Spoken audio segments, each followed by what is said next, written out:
It feels like it's been forever since the last time I came on here. It feels like an eternity ago, but no, it's only been 2 weeks.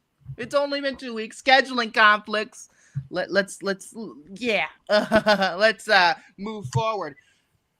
First thing I want to talk about is the box office, and I think you probably know why I'm going to talk about the box office. And no, it has nothing to do with Weapons being successful, because I know it's successful. I haven't seen Weapons yet, but I heard it has an A- on Cinema Score, so hey, maybe it might be better than Barbarian after all. Although people have told me it's more like Magnolia than a horror movie, so people were comparing this shit to Magnolia, but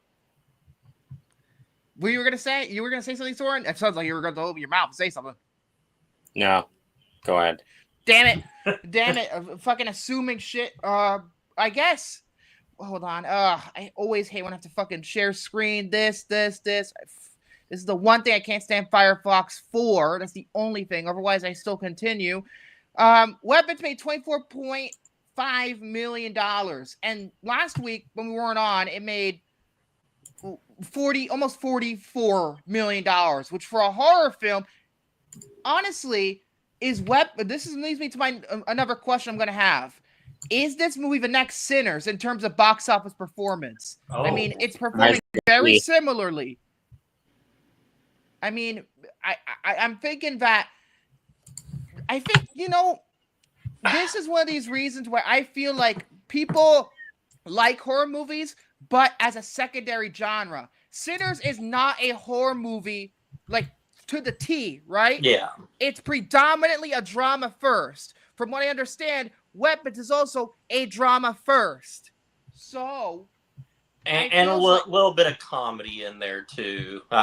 After watching, the film did. Apparently, the advertising didn't say anything about it. Took it very seriously. This is a shock coming to me, but still, it feels like to me, New Line is having this amazing year. I think New Line, at the end of the day, is going to be the movie studio of the year, even though it technically is Warner.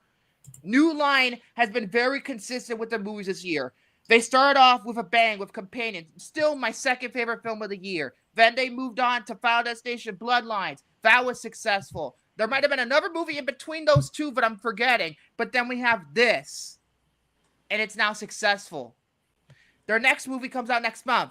Unfortunately, it's The Conjuring 4, which I know is going to be utter dog shit, because the last one was utter dog shit, because James Wan didn't even return to direct that one. Instead, we got the same guy who did the third Conjuring, both of the Nun movies. That guy does not know how to direct whatsoever. He doesn't. I really don't understand. Yes, I know it's the last Conjuring movie, but I feel tired of the Conjuring movies. It feels like they come out with one every other week at this point. I'm kind of tired of it. As much as I enjoy the Conjuring movies, even the much lesser ones, I enjoy the franchise overall.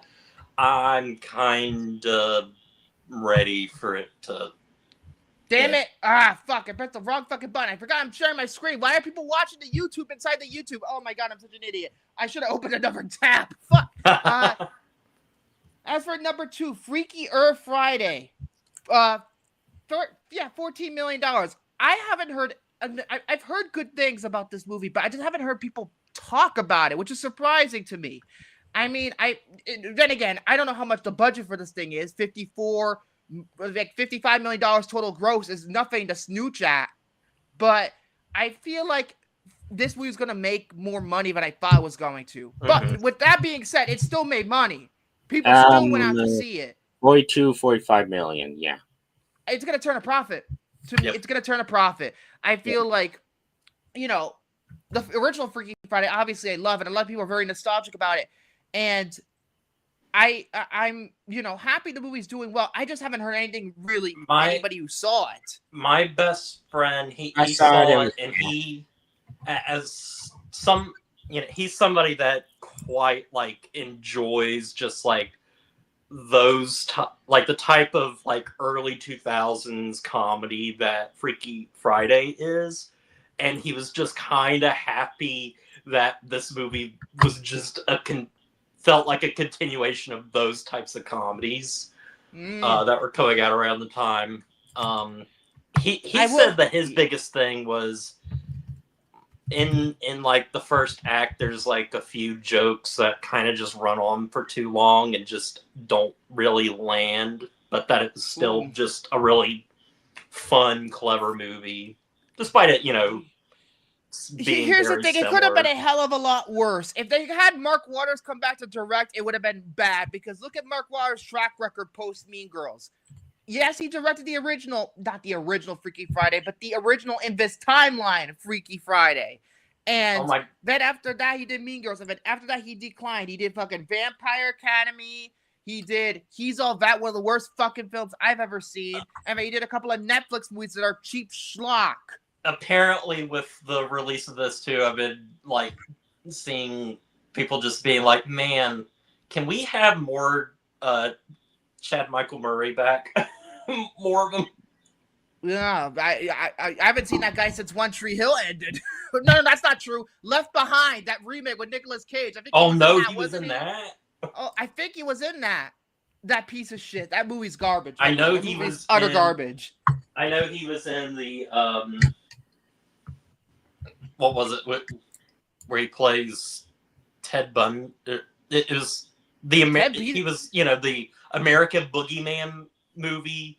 The guy that did The Haunting of Sharon Tate. That guy. Oh, yeah. Oh. Yeah, he did that, and then he did Boogie Woman with Peyton List. Number 3, Nobody 2, $9 million. I thought this movie was gonna make more money, but I think I think it. I saw it today. It was whatever. I think they waited too long to make this movie. They waited too long. When did the first one come out? 21? It came out? 21. Maybe 2020? So 21. Mm-hmm. So they waited 4 years to put this movie out. And I didn't think anybody gave a shit anymore. Remember, trends could change in 4 to 5 years. Mm-hmm. And even though it did receive good reviews to my understanding, they came out with it too late. And there was really nowhere on the schedule, except maybe for August or September, it would have been placed well in. It would have flopped either way, honestly. Fantastic Four, $9 million. I think it's official. As much as I hate to say this, it's a bust. Another bust for Marvel. Another bust. And this is their best movie in God knows how long, and it's still busted. And Superman made more money. We'll get to Superman, trust me. And not really, because looking at Wikipedia, it grossed $470 million against $200 million. I heard the budget was like $250. It was more like $250. Yeah. So I watched this whole video this week and everything talking about like it was especially just specifically talking about Fantastic Four and Superman, just because people are having this conversation about like superhero fatigue, and like ultimately I think somebody in the comments said something that's really telling, like, because these movies, like especially Marvel at their height, was making $1 billion in a movie and stuff, but with things $2 billion like sometimes. COVID and the safety of like streaming and not going to the theaters as much anymore, that basically a movie can still like make money and everything, but expecting $1 billion out of some movies, like at this point, is maybe just like maybe we should pull back a little, like expectations wise. You're right. Expectations play a factor in this, but considering Superman made worldwide about $500 million, yeah, I don't know if it is a superhero fatigue.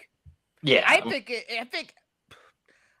Hunter, if you're watching, I know you're gonna hate me. Might you're be gonna hate me fatigue. when I say this. I know you're gonna hate me when I say this, but I think there is such thing maybe as MCU fatigue. I think people might be getting tired of them. Well, I was also the same video that I was talking about too. they recommended that maybe because these phases 1 through 3 and everything used to be a lot shorter between like big events and everything. In fact, like with phase. Jared. Movies. Say that again. You got cut off. Say that again. Sorry, my dad was calling me on my phone. Shit. But anyway. Bad timing. So with phase 3, you had 3 big event films. You had Civil War, and then you had Infinity War and Endgame. Like, I would call those big event films because they're huge ensemble movies. Phase 4 and 5 is when you spread things so thin because you have the TV shows, you have these standalone movies that only very loosely connect and everything, and maybe what Marvel needed in phase 4 and 5 is that they just needed more event movies. Like, don't push Avengers, these last 2 Avengers just for like the end of phase 6 and everything. There should have been a mini Avengers movie in phase 4 or something. Like maybe something that was a little smaller scale. I heard people say the miniseries Secret Invasion, that should have been the 5th Avengers movie. Which one? The Secret Invasion, the miniseries. Oh, no, Secret Invasion was just a complete disaster. We were not gonna like. I mean, I guess like if it was written well and everything, that like I could definitely, because it was written as the Nick Fury show, and that's like about it. I think that Soren's onto something there though, but yeah, I just think maybe spreading themselves so thin that people lost interest in the story. Think, to me, honestly, I'm going to be very blunt. I don't think it's about standalone versus serialized anymore. I think if it was a good movie, regardless, people wouldn't care. It's very simple. I think a lot of people felt Endgame was the last. It was the end-all, be-all. And I think that's why people were like, this is a satisfying ending. I'm done. That's my thing. But and then also like you have to think too, like you do have like proven franchises that will more than likely always do well. Like a Spider-Man movie is always going to do well. Well, we'll see about the next one, considering these last 3 Marvel movies have bombed. I don't know how well, and especially considering it's coming out, I think, so close to the Odyssey. And I think the Odyssey is going to open at $100 million, and we completely. Well, to be fair, Spider-Man: Homecoming opened close to Dunkirk, and they both did well. Yeah, but Dunkirk, you have to understand, Dunkirk was not even Christopher Nolan's highest-grossing movie at that point. He had a little bit of a lull there with Interstellar and Dunkirk and Tenet. Oppenheimer pushed it back on the map, like to the Dark Knight, Inception territory, right? So I feel like this movie is going to make $100 million easy opening weekend. Like, that's what I think. But yeah, I don't know. Hopefully Disney Plus is where they can make the Fantastic Four turn a profit. Yeah, people say, no, streaming's dead. I don't know about that.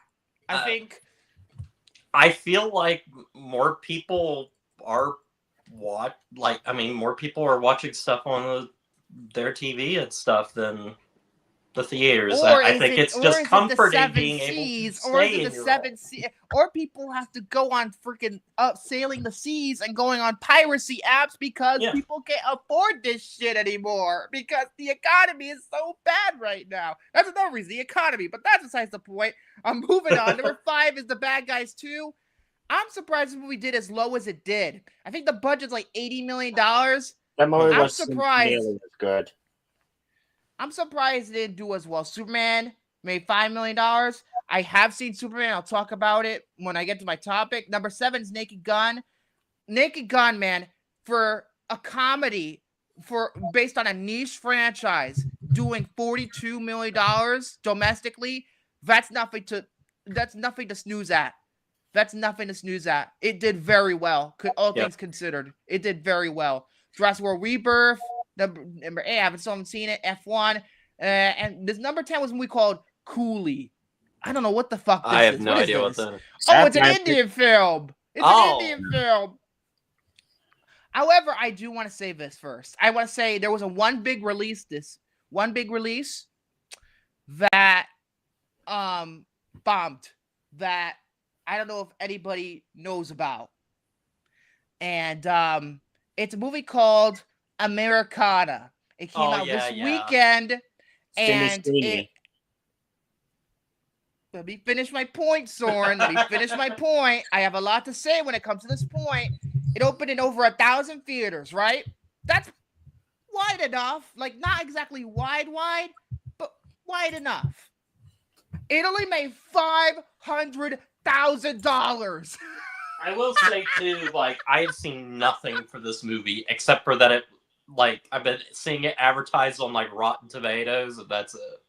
Dude, you know what's funny? The only other promotion that apparently happened for this fucking movie, because I've seen no advertising whatsoever for this movie, but the only reason why the one slight promotion was that Paul Walter Hauser, who also stars, who's, I think, right now, he's doing really well for himself. Like, he's been, knocking it out of the park, so this movie ain't his fault.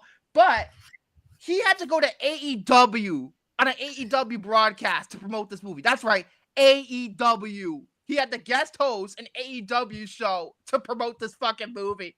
And that's it. That's all the promotion you're getting. AEW, and that's it. Nobody cares anymore. Now, because Americana has been such a bust, people are saying, what happened here? People mentioned the American Eagle controversy, and people and maybe in some ways, yeah, it sort of did, but I think the reason why it bombed, there was no advertising whatsoever. There was absolutely, and this is Lionsgate we're talking about. This is not from Magnolia, who doesn't market their fucking movies well. This is Lionsgate.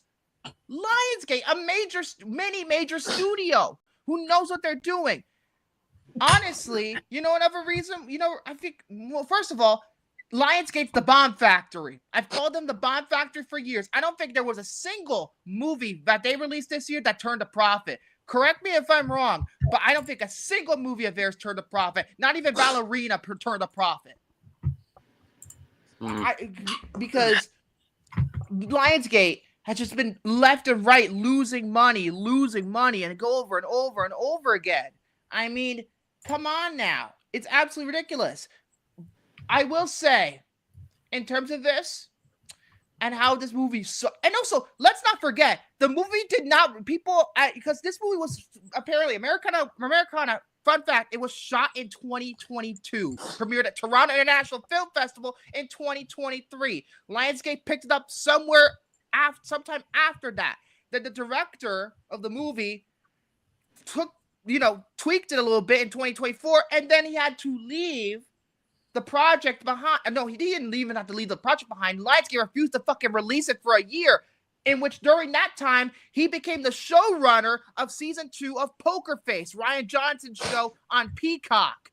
After that, that's how long Lionsgate took to fucking release this movie. And by the way, for the record, the original financiers of Americana was Braun Studios, and they went bankrupt in 2023. Which probably was one of the reasons why Lionsgate took so long, and no other studio wanted to touch it. And apparently it got decent reviews at Toronto, but then when the movie opened, I believe it only has like a 68% real Rotten Tomatoes. That's like lukewarm reception. That's not good. That's not really all that good. I mean, oh my God. I will say this right now. Deadline's article about how they think they didn't, because Deadline did an article, and I usually respect the hell out of Deadline. I think they're one of the best resources to look up movie news because they're usually legit 99% of the time. But I have to criticize them a little bit for this because they were saying how this movie wasn't a flop because they can make money off of premium VOD and streaming. Here's the problem with that. Premium VOD, I don't think, first of all, Nobody is going to be buying this thing, renting this thing for $20 fucking dollars. Especially if it's a movie they never even heard of. Why are you going to risk paying $20 to watch Americana? Secondly, their partner in terms of streaming, like actual streaming, like how we view streaming services. It's going to Stars. Nobody has Stars, okay? When was the last time anybody had Stars? Okay? About like Stars. what? When did Spartacus come out? In the finished in like the mid 2010s. The only people who use Stars now are fans of either Outlander or the Power franchise. That's the only two things that's keeping Stars afloat right now. Those two franchises. Because Outlander got spun off into, like, there's a spin-off now of that show. So those are the only things turning a profit for them. Yes, I know Lionsgate even had to sell them off, like spin them off into their own separate company because they weren't turning a profit off of Stars. Nobody has Stars, and that's where Americana is going. Oh. They're going to be in the red. It's over. They're going to be in the red with this movie. Man, speaking of Stars, I didn't realize this until like a few days ago, but like they are sort of bringing the Spartacus series back from the dead because they need to turn a profit. Jared. with a spin-off series that is a what if scenario. What if this character that died in the final season was alive actually, and it continued from there, and I'm just like, what? I don't know. I've never seen so dumb. But... I've never seen that show, to be fair. I don't know if it's any good. Yes. Back in my, angsty high schooler days and stuff, I thought it was like fucking awesome and stuff, and it's all right and stuff, but it's very juvenile and basically like 300 violent slow motion and boobs. Oh, great. It's utter smut. They turned to Spartacus and made it Wattpad material. Wonderful. But back to what I was saying before. This movie's not going to turn a profit. And the Deadline article said that they believe they purchased Americana only so the director of this movie, they could do business with the director of this movie, potentially making another project, which I don't know, considering he's the showrunner of Poker Face. Now, I don't know how that's going to work. And they wanted to be in business with Sydney Sweeney. And that's how The Housemaid got made. Now, remember, people are saying this is the end of her career. I wouldn't go out to say no, because here's the reason why. The final test to prove that Sydney Sweeney is a big actress will be The Housemaid. It comes out on Christmas Day. Here's the problem. Yes, I know it's based on a best-selling novel that Jared's library has trouble renting out to people. Yes, I know Paul Feig is the director. But it has to deal with this. That's going to give it a big problem. A very, very big problem. And especially if this movie outperforms The Way of Water, forget it. It's over. It's game over for Sydney Sweeney. I think it's game over. So, yes, I'm going to make my prediction now. Well, actually, no, I shouldn't make a prediction before both Way of Water and SpongeBob are gonna sweep. That's another reason. SpongeBob. Yes, I know SpongeBob's not as good as it used to be, but kids still love SpongeBob. They love him. He's going to make money. The Housemaid, it's over. It's game. Especially if the movie costs no more than $20 million, it's over. And you could argue SpongeBob's the reason why Smurfs even turned a profit, because of that short. Maybe. Even though that short was apparently finished like 10 years ago, now they decided to release it. So, I don't know why.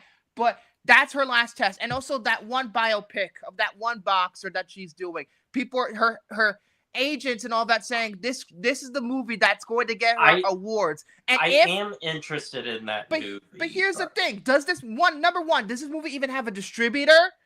2, when is it coming out? And number three, if it doesn't get good reviews, what happens then? It's over. If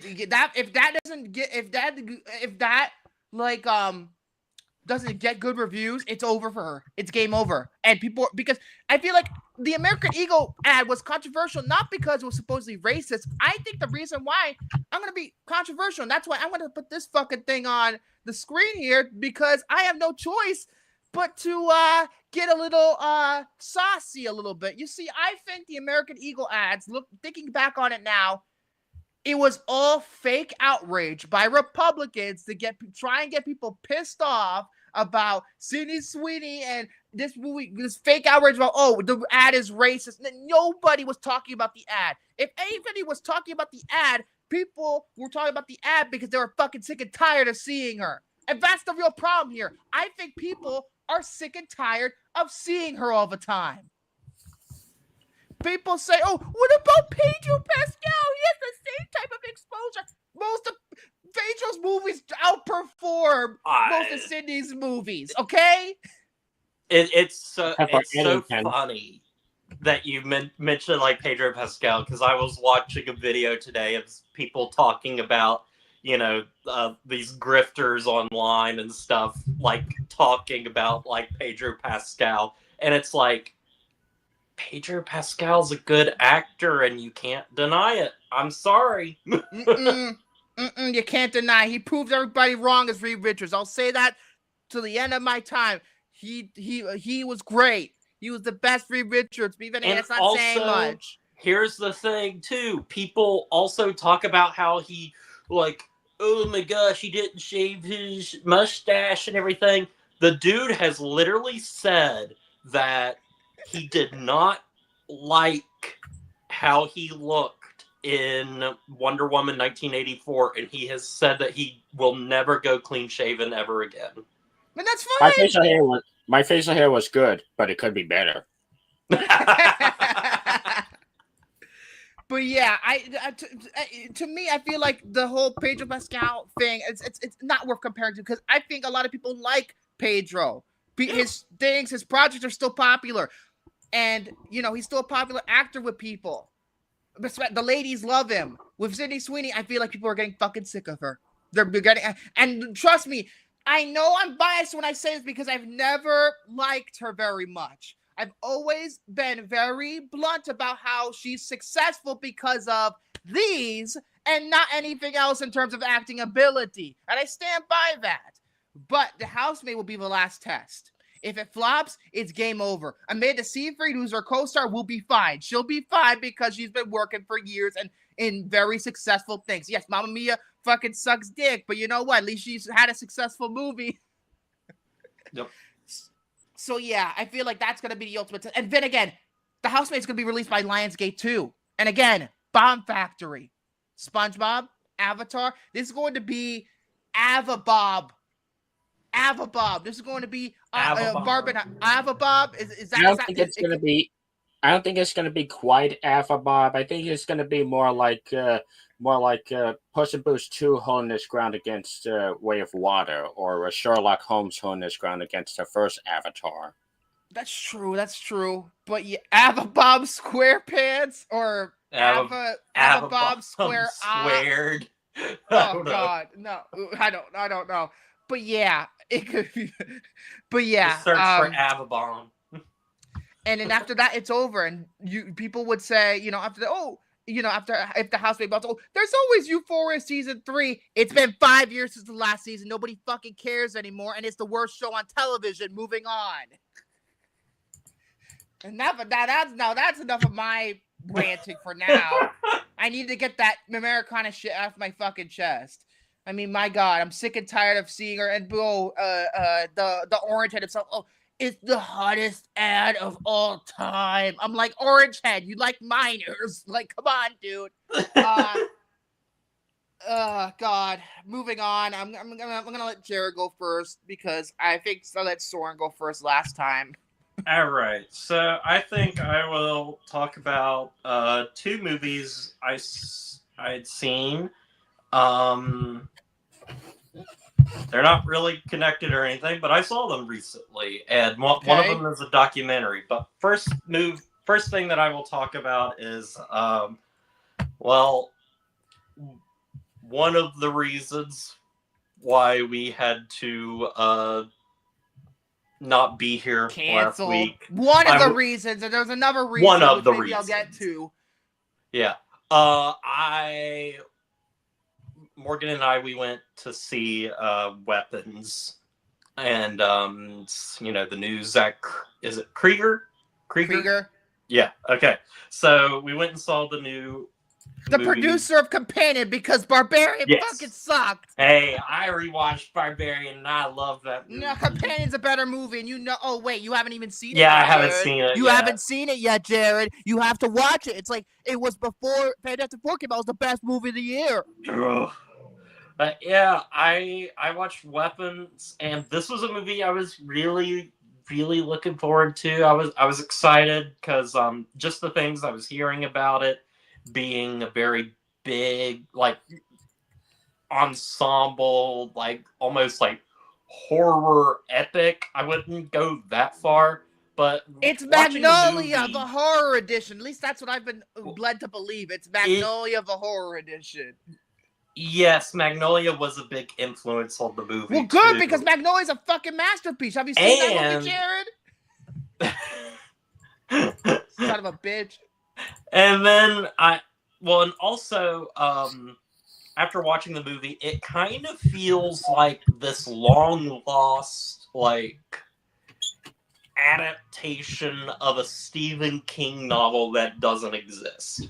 That's kind of at least like how it starts, because the story is that one night at 2:17 a.m., all of these kids in this one class, except for one kid, all disappear. They get up in the middle of the night and they just flee. They just run away, and nobody knows. People have been telling me that they're running like Naruto, and I'm like, they are running like Naruto. I said that in the theater to Morgan. Just the way that they're running, yeah. And so it's about this town dealing with this horrific event, and they turn on the teacher that all these kids, because all these kids came from one classroom, even the one kid that didn't disappear, and that is, of course, Shalabal herself, Julia Garner. How good is she? I shouldn't even ask how good she is. She was great in Fantastic Four. She's great in Ozark, even though Ozark ending was a piece of shit. So I assume she's great in this movie. She is fantastic, and everybody in this movie is really good, from Brolin, to Josh Brolin to Alden Ehrenreich. Now that's a name I haven't heard in a while. In all honesty, though, and Benedict Wong is in the movie as well. We can't forget about Wong, good old Wong. And then there's also this one actor. He plays this character, James. He's kind of like a druggie in the movie. His name's Austin Abrams, and he very well might be my favorite character in the entire movie. Julia Garner obviously gives the better performance of him and everything, but he just like as that role as that character. It's like me sometimes where I could say this is the best performance, but this is my favorite character. Yes, and Zach Krieger even said that the character of James, which that guy Austin Abrams plays, he said that he's the only actor from like when everybody was originally cast that stayed on till like through filming. Because Pedro Pascal was supposed to be in this movie, but then he dropped out, ironically enough, to do Fantastic Four, so he ended up working with Julia Gardner anyway. So happy there. The guy that played the Mad Max standing guy in Furiosa, he was supposed to be Alden Ehrenreich's character. What is it? he has a I first don't name. Tyree Henry, or what is it? Brian Tyree Henry. It's the only Tyree I know. Brian Tyree Henry. He was But he originally wasn't in Furiosa though. He was not no, in no, Furiosa. he wasn't. But he was Benedict Wong took his role. Oh, I understand. Yeah. So like I wonder why everybody dropped out. Did nobody have faith? Was just scheduling conflicts? I don't know think what a lot of it ended up being scheduling for the most part. As far as I know, I don't know anything about the Furiosa guy, but yeah. So it's kind of crazy that like just you had all these actors stacked up. Tanner said that the strikes might have played a role in that. That's probably why. Oh, because remember, this was shot after the strikes happened. Yeah, that's probably true. That would make a whole lot of sense. And then Pedro Pascal wanted to do Fantastic Four, so I guess he wasn't like, I think he was shooting when the strikes hit, and then obviously had to go back and do. Yeah, that makes sense. That makes a lot of sense. Also, what's interesting with this movie is it's obviously like idea that Zach Krieger had like before any of this stuff happened, but basically when he was writing the film, tragedy hit him, because if you don't know anything about Zach Krieger, I don't know much. He was part of the sketch comedy group, The Whitest Kids You Know. Oh, The Whitest Kids You Know. Okay, I think I know where this is going, because I haven't seen that show, but one of the members of it died not too long ago. Trevor Moore, who he co-directed Miss March with.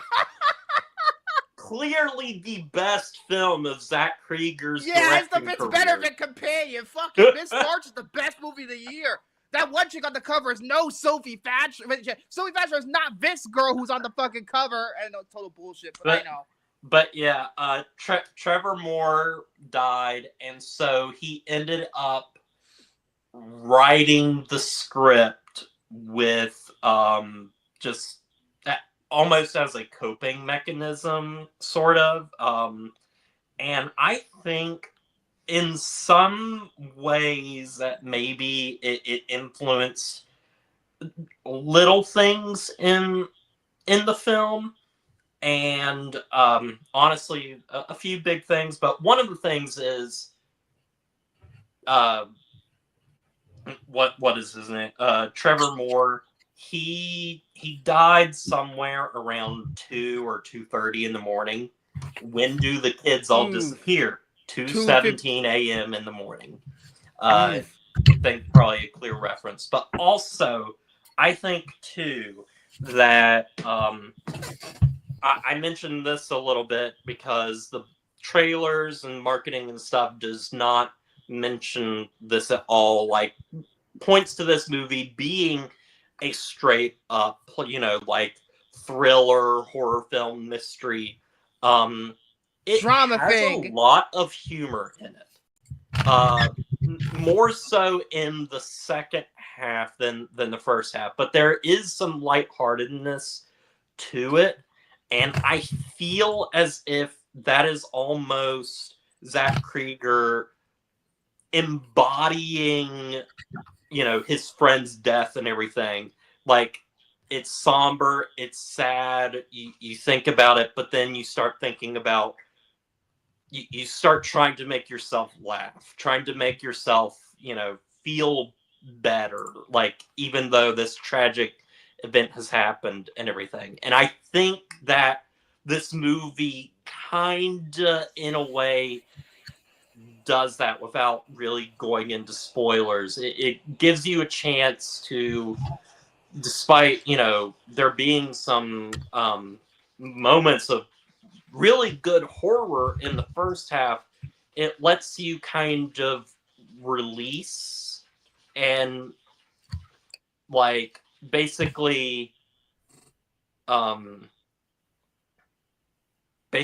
like you are conquering over the horror, more or less, if that makes sense. Everything, it's like it's a scary movie, but then to a point and everything, you're like, no, the scary thing needs to be scared of me because I'm laughing and everything, and like that's I could put this in a Lost kind of way, but yeah.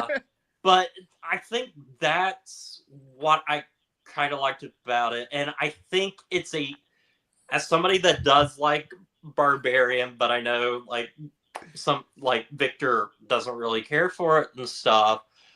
It does a better switcheroo halfway through than I think Barbarian does.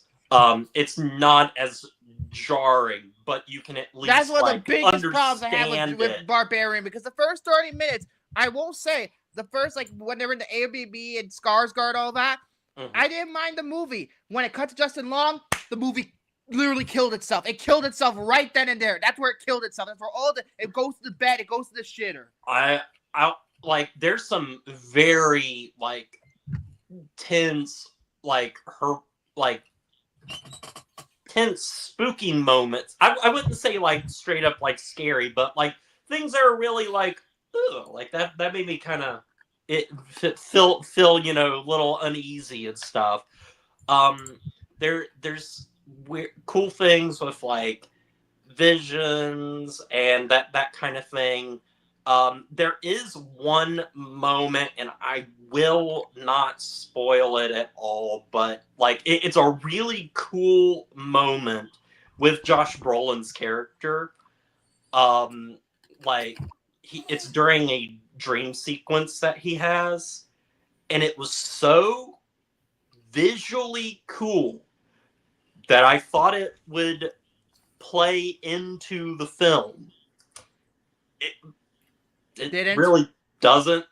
So so like there's moments like that where I'm like I was like, oh man, like it's such a cool thing that I wish like it had connected more a little bit. And now I want to ask about this, because even though I don't know anything about this movie, I asked myself this when I saw this piece of news that came. Why are we talking about a prequel now? Why? Oh Why? yeah.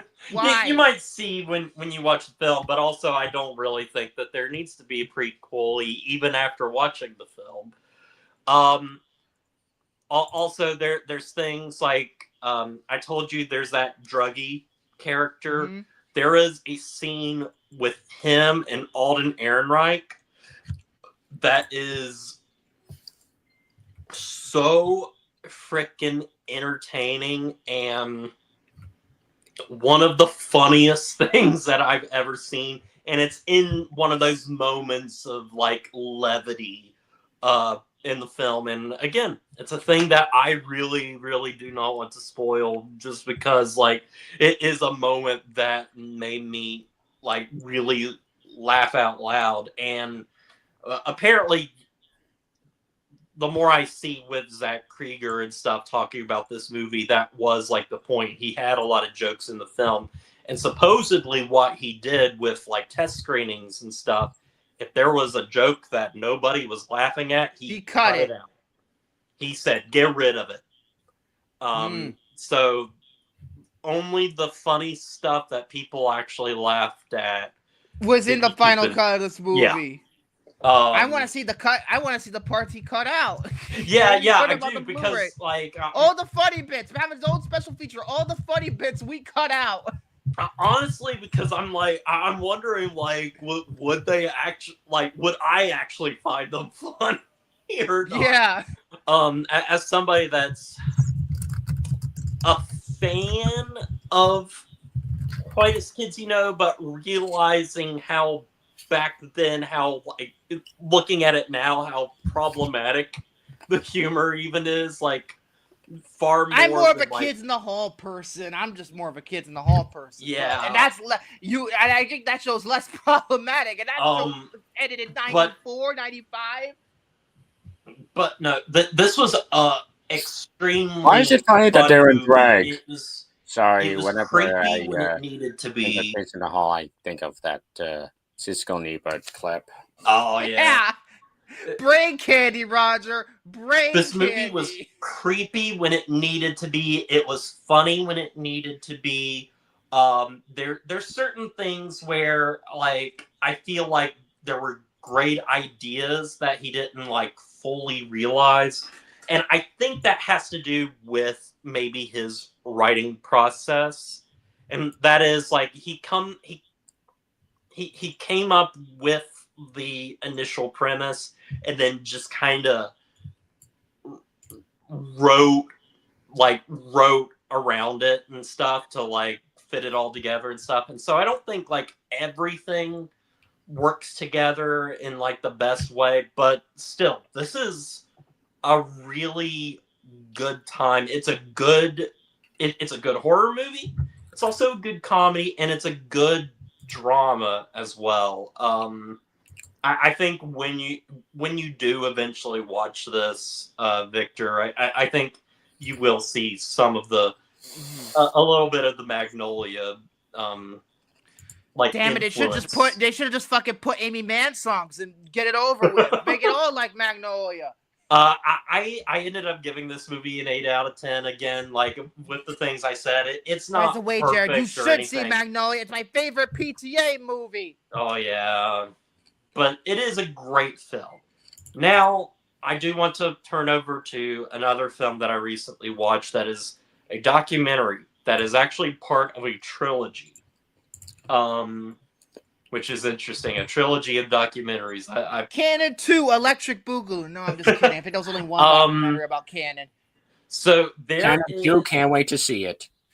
There is this. That film will never get old. There's this documentary series, but the first one, extremely like influential, especially for like the people that it's about. I watched the 1996 documentary Paradise Lost. Oh, I want to see that documentary. The child I murders really do. at Robin Hood Hills. I do, because ever since I got back Max, I was looking at it, and I'm like, Let me this guess, looks like something that I would called like. This And I guess it was called Paradise Found.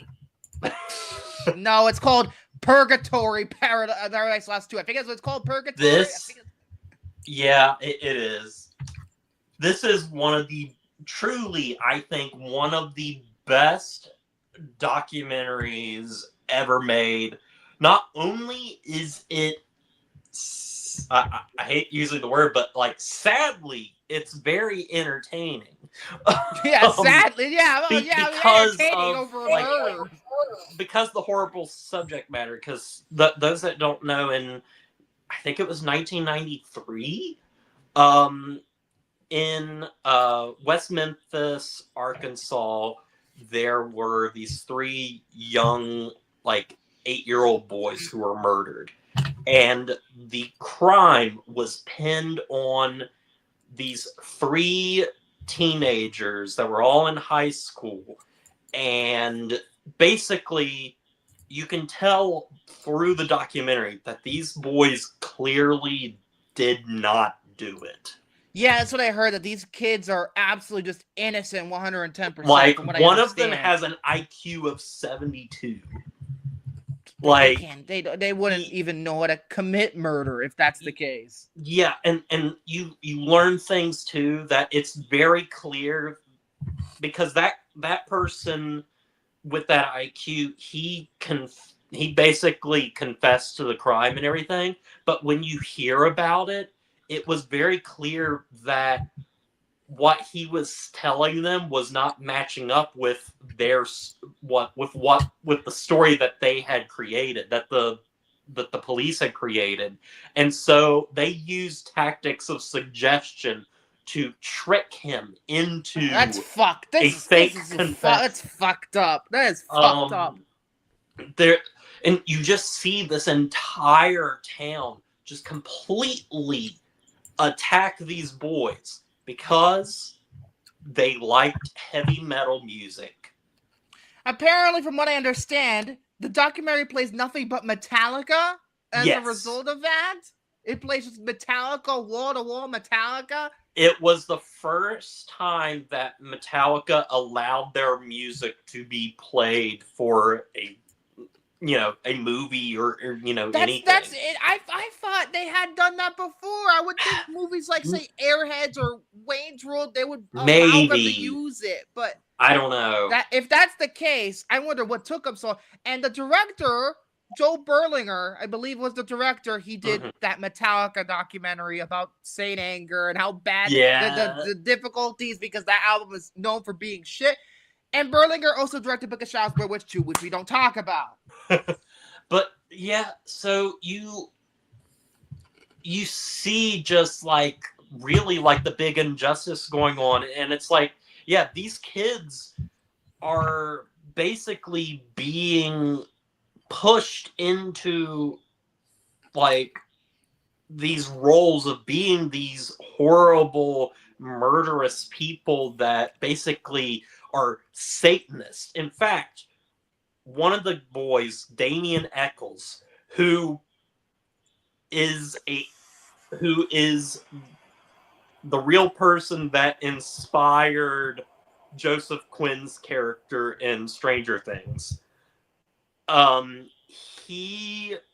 His name is Damien. The old man. Damien Eccles.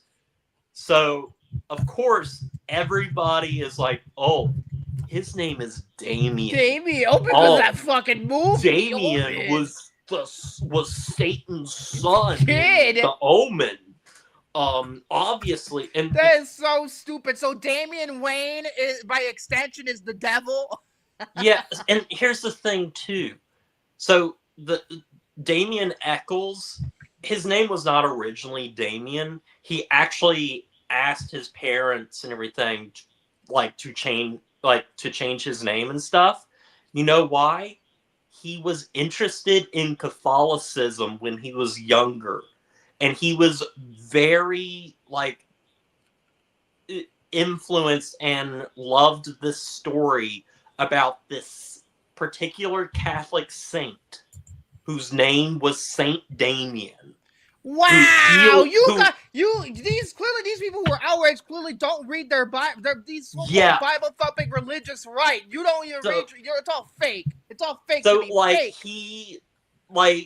It was like a thing too. And also, here's the thing too. He classified himself as a Wiccan, which a lot of people associate with witchcraft, but it's not witchcraft. It's just more like... Don't mention Erica from Book of Shadows, Blair Witch 2, Victor. Yeah. Just don't. You're just more in tune with, nature and celebrating nature and that kind of thing and stuff.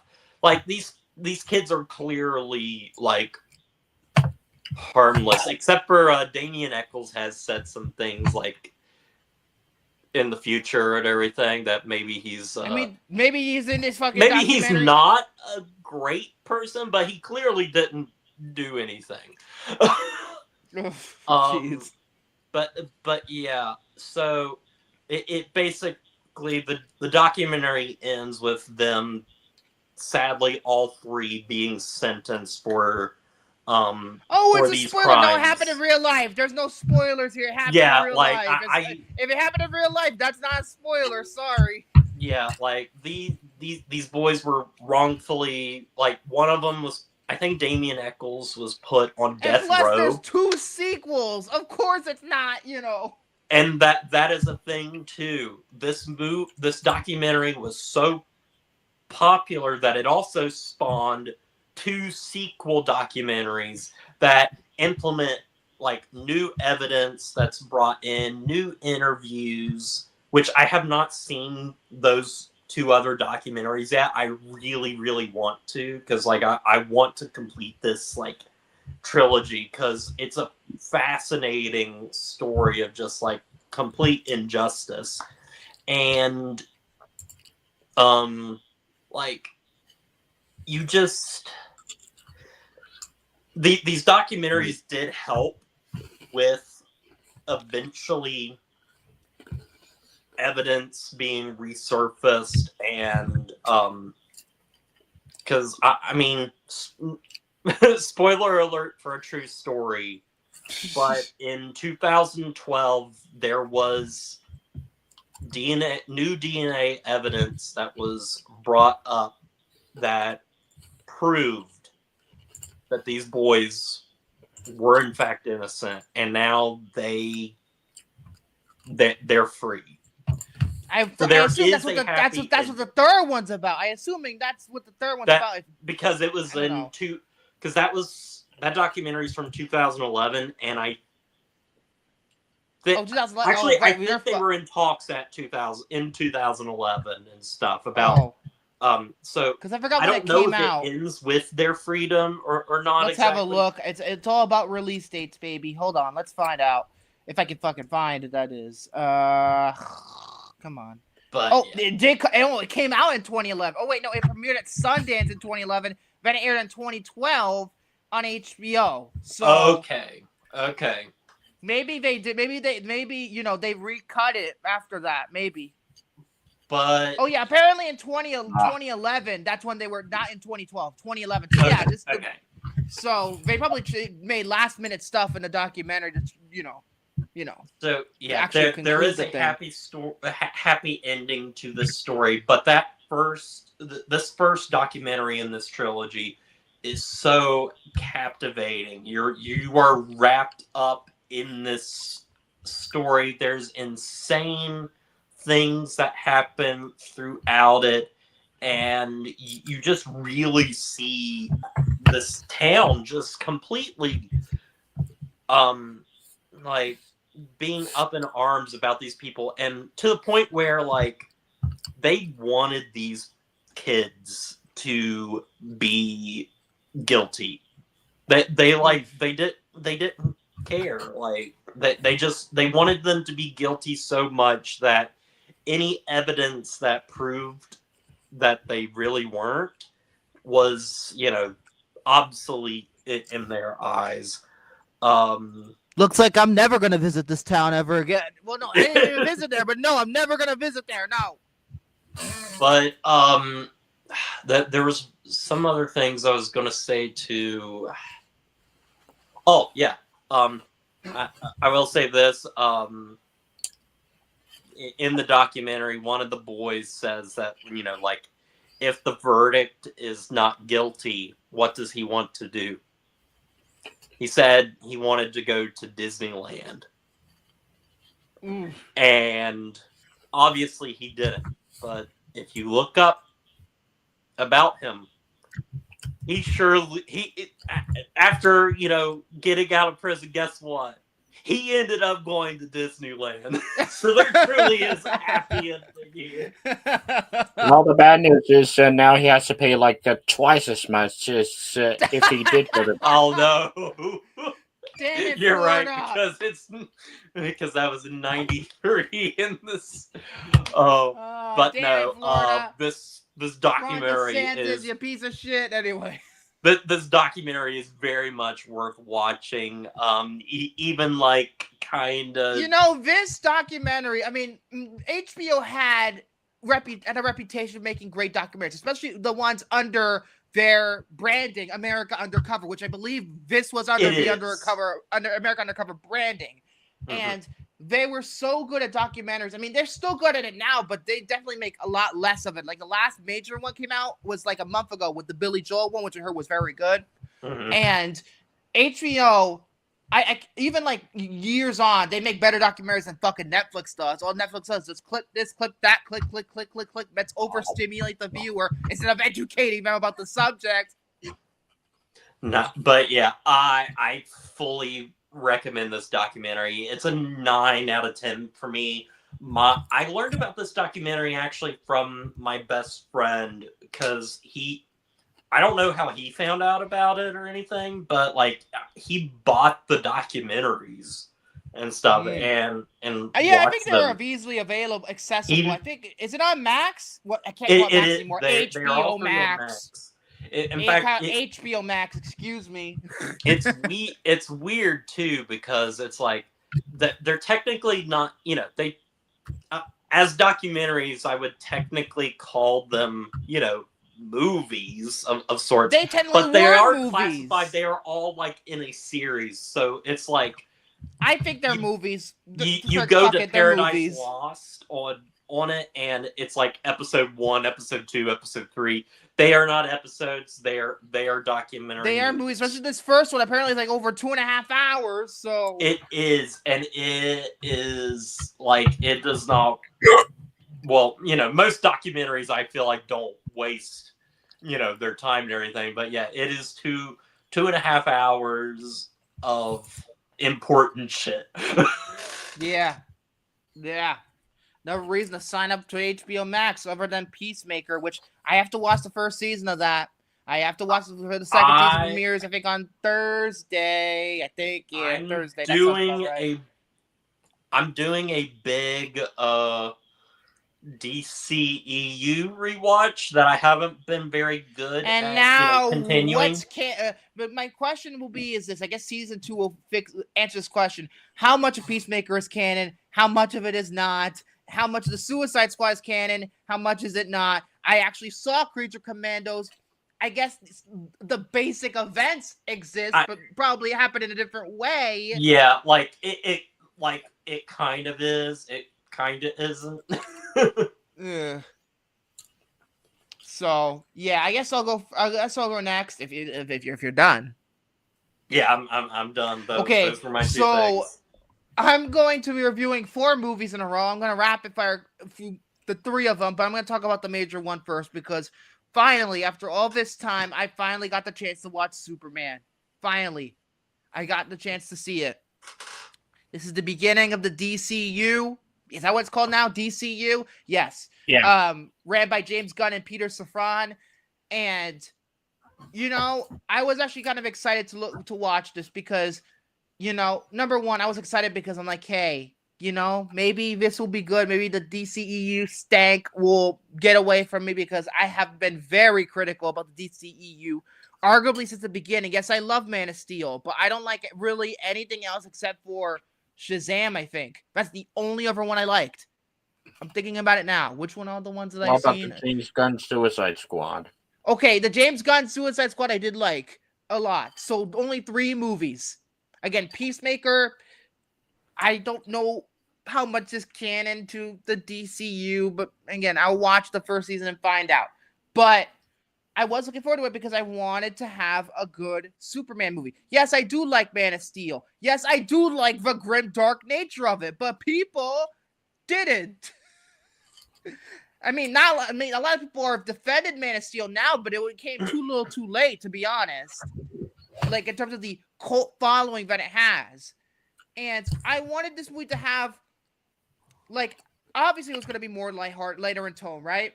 Mm-hmm.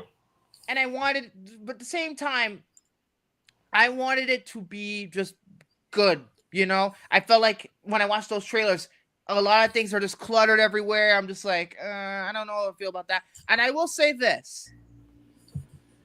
This movie is good. It is good. Is it great? I don't think so. It's good. And this is where Victor is wrong. No, I'm fully expecting where people are going to be telling it's a masterpiece. You're full of shit. You are a I saw your rate. All the time. I saw your, like, I won't spoil your rating or anything, but like I saw your thoughts and everything on Letterboxd, and you know what? In the end, I was just happy that you liked it. I did like the movie. I did. There's a lot of good things to celebrate about this movie. And because of that, I'm going to start out with the positives. There are things I'm going to bitch about, but I'm going to start with the positives first because I mostly like this movie. First of all, I want to say this right now. The performances are terrific pretty much from everybody. But in particular, David Cornsweet, Nicholas Hoult, and especially Rachel Brosnahan. They're all fantastic. They're all great in this movie. Would you say they're terrific? Mr. Terrific? Fantastic. Say that again. Terrific. I'm sick of this bullshit. Fantastic and now terrific. I'm trying to do my review, but no, we gotta go like this. Okay? I'm trying to focus. Yeah. So that's not very I get the joke. That's not very punk rock of me. But what I did like, I liked the concept of starting this franchise in an established universe. Now, I think the execution is mixed, in my view, but I like the idea that we could just start. I mean, we don't need to see the Superman origin story again, but that's not my main concern, because I think even if it was the beginning of this universe, like actually start setting it all up, they would have skipped the origin story regardless. But they not only skipped the origin story, they skipped pretty much everything else about it. They're like, oh, they're dropping you right in, right there. And again, I think the execution is mixed. Some parts of it worked, some parts of it didn't, because sometimes it's just wall-to-wall levels of exposition dumps. Wall-to-wall. And I'm like, you know me sometimes with exposition. It could get a little much.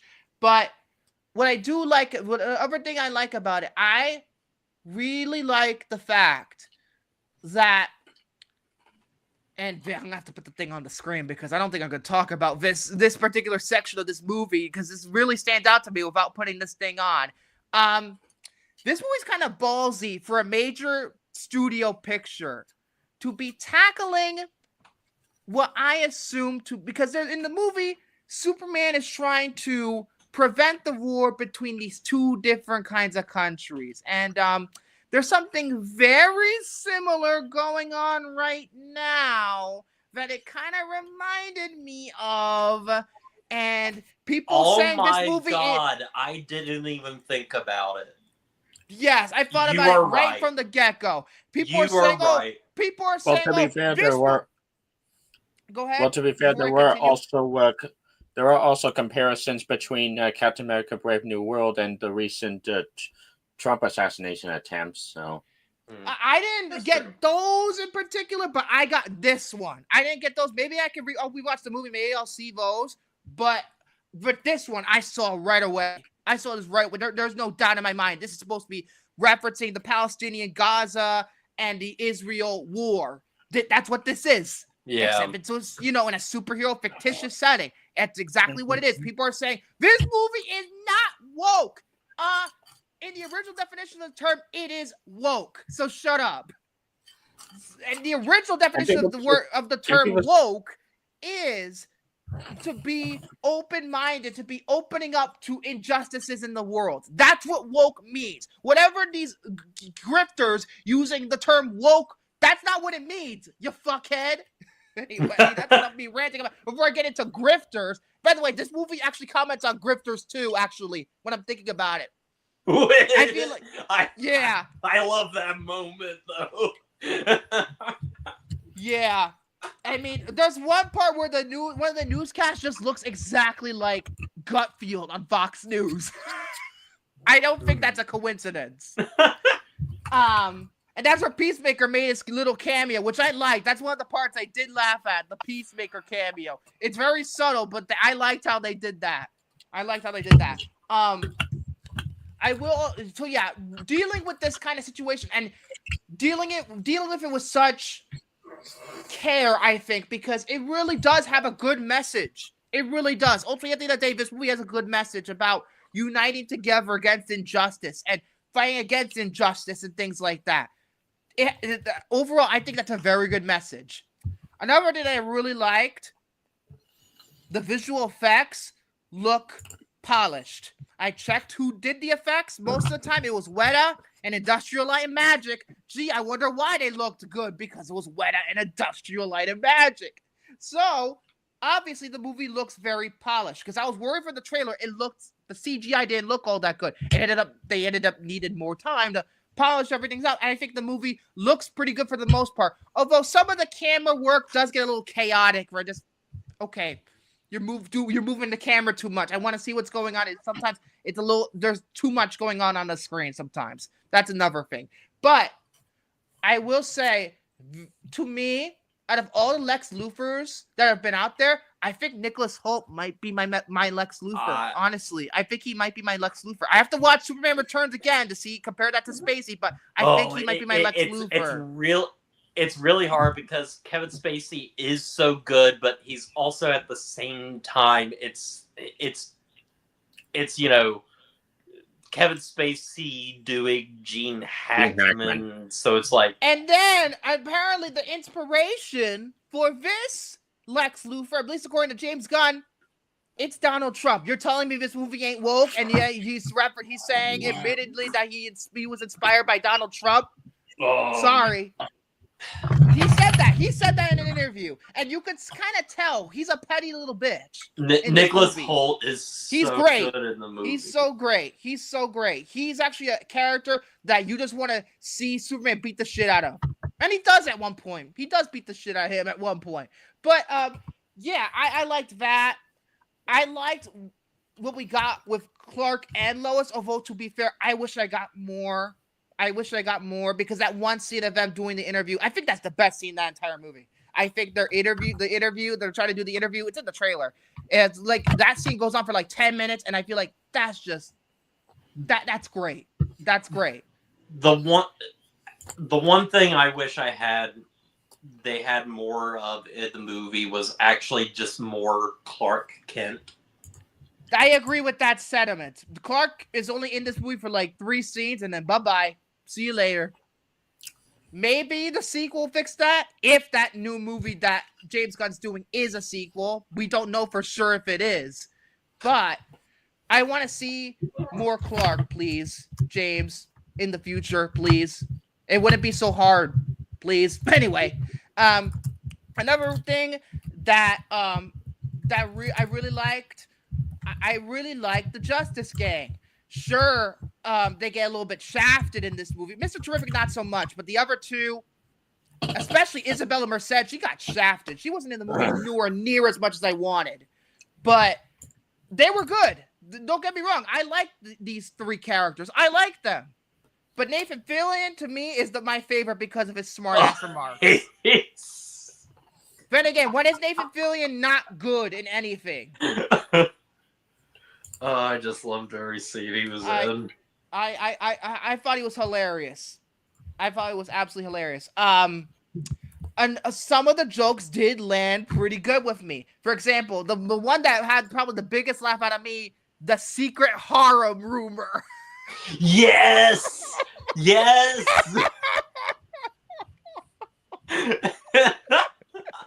Oh my god. We're on the same wavelength here. That shit was so funny. That got the biggest laugh out of me. Oh my god. For a supposedly family-friendly movie, we reference secret harems. Oh my god, that scene is just... Oh yeah, the hashtag super shit. I can't forget about hashtag super shit right now. I can't. And unless you...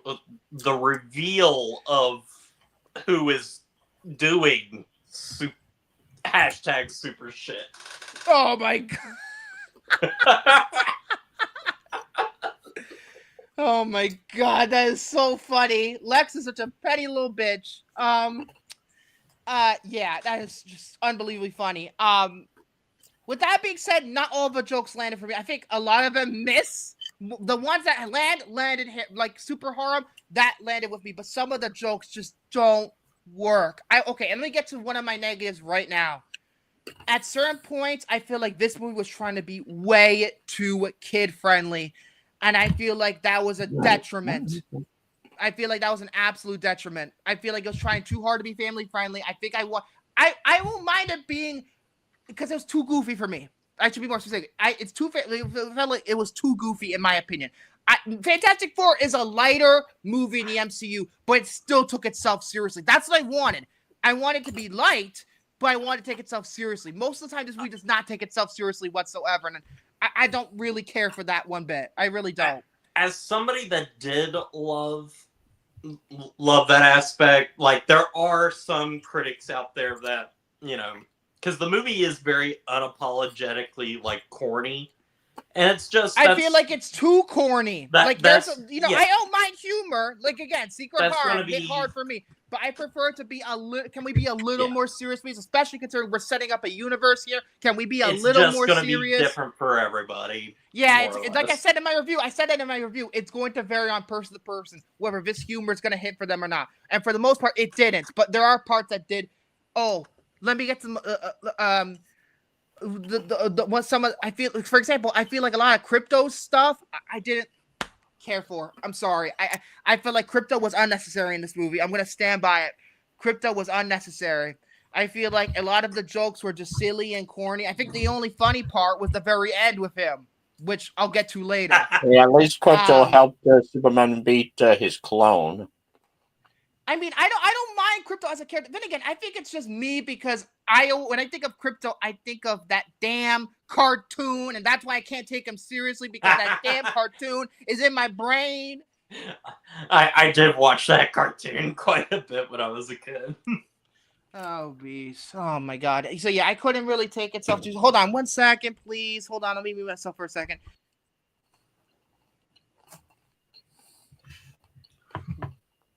Okay, I'm back on. That was 1 second. Awesome. I needed to ask my sister something. But, yes, most of Crypto stuff. He's a bad dog, too. Most of the time, he doesn't become a good dog until the end of the movie. He's a bad dog. I think Rico, my dog, is more well-behaved than he is. Well, blame Supergirl for it. Oh, I was going to get to that towards the end, but thanks for ruining that. But again, the movie's been out for like 6 weeks, so fuck it. But yeah, you're late to the game. Yeah, and I am late to the game. However, Crypto was not as annoying as this other character. Lex's girlfriend, Eve. No. No. I think anybody, even if you love this one, give it a 5 out of 5. That's cool. But can we all agree that Eve should have been cut out of the movie entirely? I love her. I think that was kind of the point. Obnoxious. Oh my God. Grating on my eyes, on my ears, and my senses. It is not funny. Not one bit. Not one. Well, you can relate to Jimmy Olsen then. Jimmy Olsen, the stud. Jimmy is good. I can't stand his girlfriend. Jimmy, I wish I had more Jimmy in this week. The Daily Planet team gets shafted, other than Lois. They all get shafted. I don't know if I agree, but I think they get shafted. I will say I think they're not in the movie anywhere near as much. With this movie, I want a Office-style spin-off with the Daily Planet crew. No, but you know what? Make it like the Newsroom. Get Aaron Sorkin to write it. and then every now and then, and have David Cornsweet in it, and then every now and then he just disappears, and they're like, wait, where'd Clark go? And everything, no, Have him be only Clark for that show. Have him be only Clark for that show if they ever do that. Have him only be Clark. The reason I say that is because there are behind the scenes video things that I didn't know really existed. Rewrite. Tanner, simple. Rewrite. But, I can't stand the character. I'm sorry. I really can't. But yeah, there's just things of hanging around the Daily Planet on a random. I also another thing I really like. I think did I already say that I like Mr. Terrific because I do like you did. I but do you didn't like go him. Too much into detail. I do like he is a very interesting character because I've never really seen this character on the screen before. I never even really heard of him before this movie even came out now. But I think he's a very interesting character. I think he's a very funny character. The post-credit scene is funny because of his remarks. And I like the character. He's interesting. I feel like there is potential for him to get a series, and they're thinking. James Gunn's thinking about it. Apparently, he's thinking about it. They have it's not confirmed, but thinking about it. I think they've patented the name. They're saying that James Gunn said he was thinking about it last time I checked. But I he's pretty good. Like I said, Hawkgirl got shafted, but I like Isabella Merced in the role. I like her. I want to see more of her. Apparently, the Justice League are going to be in Peacemaker season 2, so maybe they'll make up for the slum change that they got in this. Because apparently, and it's not even a spoiler either. Apparently, they were in one of the trailers that came out for it. One of the trailers, if not all of them. But yeah, we'll see how that goes. Is there anything else in terms of characterization I want to mention? I really like. Okay, for the most part, I really like Clark's parents in this movie. I like their first scene where Ma is just literally on the phone going like this on speakerphone and literally shouting. That's one of the things that made me laugh. Literally shouting. He doesn't know how to use a smartphone. He's literally shouting. Can I say something about that scene? Well, just about those scenes with Ma and Pa Kent in particular. Because the first time I watched this with it was with my whole group of friends, but I was sitting next to my best friend, and I just hear him say, talking to our friend beside me and stuff, that basically these Ma and Pa Kent are just my parents. Especially the stuff with Pa Kent being a softie and crying all the time. I will say one of the best scenes of the movie involves Pa Kent. Yes, it's in the trailer. It's that whole monologue about telling Clark that he's very proud of him for who he is, and I feel like that is a good scene. Although breaking it up with a joke, saying, "Oh, he's a little softie," I feel like there's another thing with this movie that I'm really thinking about it now. I'm really looking at and analyzing. I feel like a lot of humor undercuts the serious parts of the movie, and I feel like to its detriment. It undercuts it. If I have to say anything, I think that is a problem with. As much as I love James Gunn and I love his movies, I think he does. I feel like the only movie that did it successfully in terms of being serious and not really having too much jokes at the end is Guardians Volume 2. This did it beautifully. And Volume it's my 3. favorite. I think I haven't seen Volume 3, but Volume 2 in particular, at the end it gets real serious. There's no jokes whatsoever, really. And I feel like he should try and find that balance again. Yeah, I know this movie's in development in terms of the universe and how everything is established. That's another problem. It's like Creature Commandos before it, which I have seen. It's very in development in terms of which Rick Flag was shot pretty badly at the end of Creature Commandos, and yet he's walking all fine in Superman. He's walking. He doesn't have no cane or anything. I'm like, oh, what? Does Creature Commandos even exist in this DCEU? Is it another thing entirely now? Or how long has it been since Creature Commandos into Superman? I have a bunch of these questions, which maybe he'll or does Superman take work place it all before out. Creature? Maybe that's what I was thinking as well, but apparently it takes place after Superman takes place after Creature Commandos, from what I understand. So I don't know. It's very in development. And I feel like a lot of the problems with this movie are just growing pains, because the MCU had growing pains at the beginning. They had these growing pains. So I'm gonna give Gunn and Safran the benefit of the doubt. They just started this. They're just trying to get this shit off the ground. And does the movie do a successful enough job in getting me interested in watching the DCEU? Yes, I think it did its job. I think it absolutely did its job. Other things I want to comment on. The Supergirl cameo at the end. I'm going to say this right now. Craig, who's the fucking guy who did I, Tonya? Craig Gillespie, who's directed Supergirl, and watching that scene, he's the perfect choice. Without a shadow of a doubt, in terms of the dialogue and everything, he's the perfect choice. Very much, Kara is sort of like Tanya Harding in that movie to some extent. So Cruella. And Cruella, I could see it. I definitely want to read the graphic novel that supposedly the Supergirl movie's based on. And I wish they kept the subtitle for this movie. Why the fuck did they remove that damn subtitle? Woman of Tomorrow. Why? I'm surprised because, when I heard Superman Legacy, it didn't make sense to me and everything.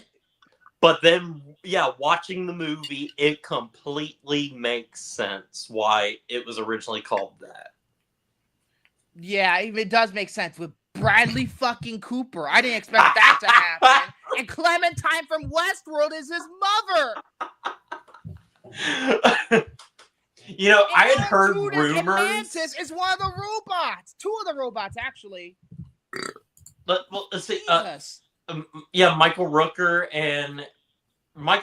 one too, and oh, that's right. And I think it's either what's her face that plays Ivana Trump in The Apprentice, and she's in she was in Creature Borat. Commandos as well as playing the princess Irina. I think it might be her too, because she was in Creature It's Commandos either as well. her or it's Palm. Last name I can't pronounce, but I know Yeah. she's in. Well, she is one of the robots. I know for sure she's one of Okay, the then robots. it might be I her. Because I can tell by her voice. I can tell, but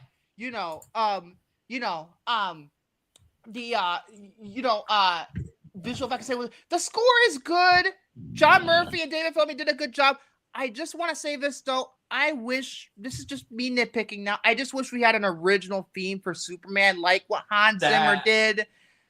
I feel like reusing the 1978 theme. I'm just like, oh, here we go again. It's like you because they make it different enough, but it's like it's clearly just that theme. Yeah. I just wish that we had a different theme. Maybe later we can get one, but I guess if the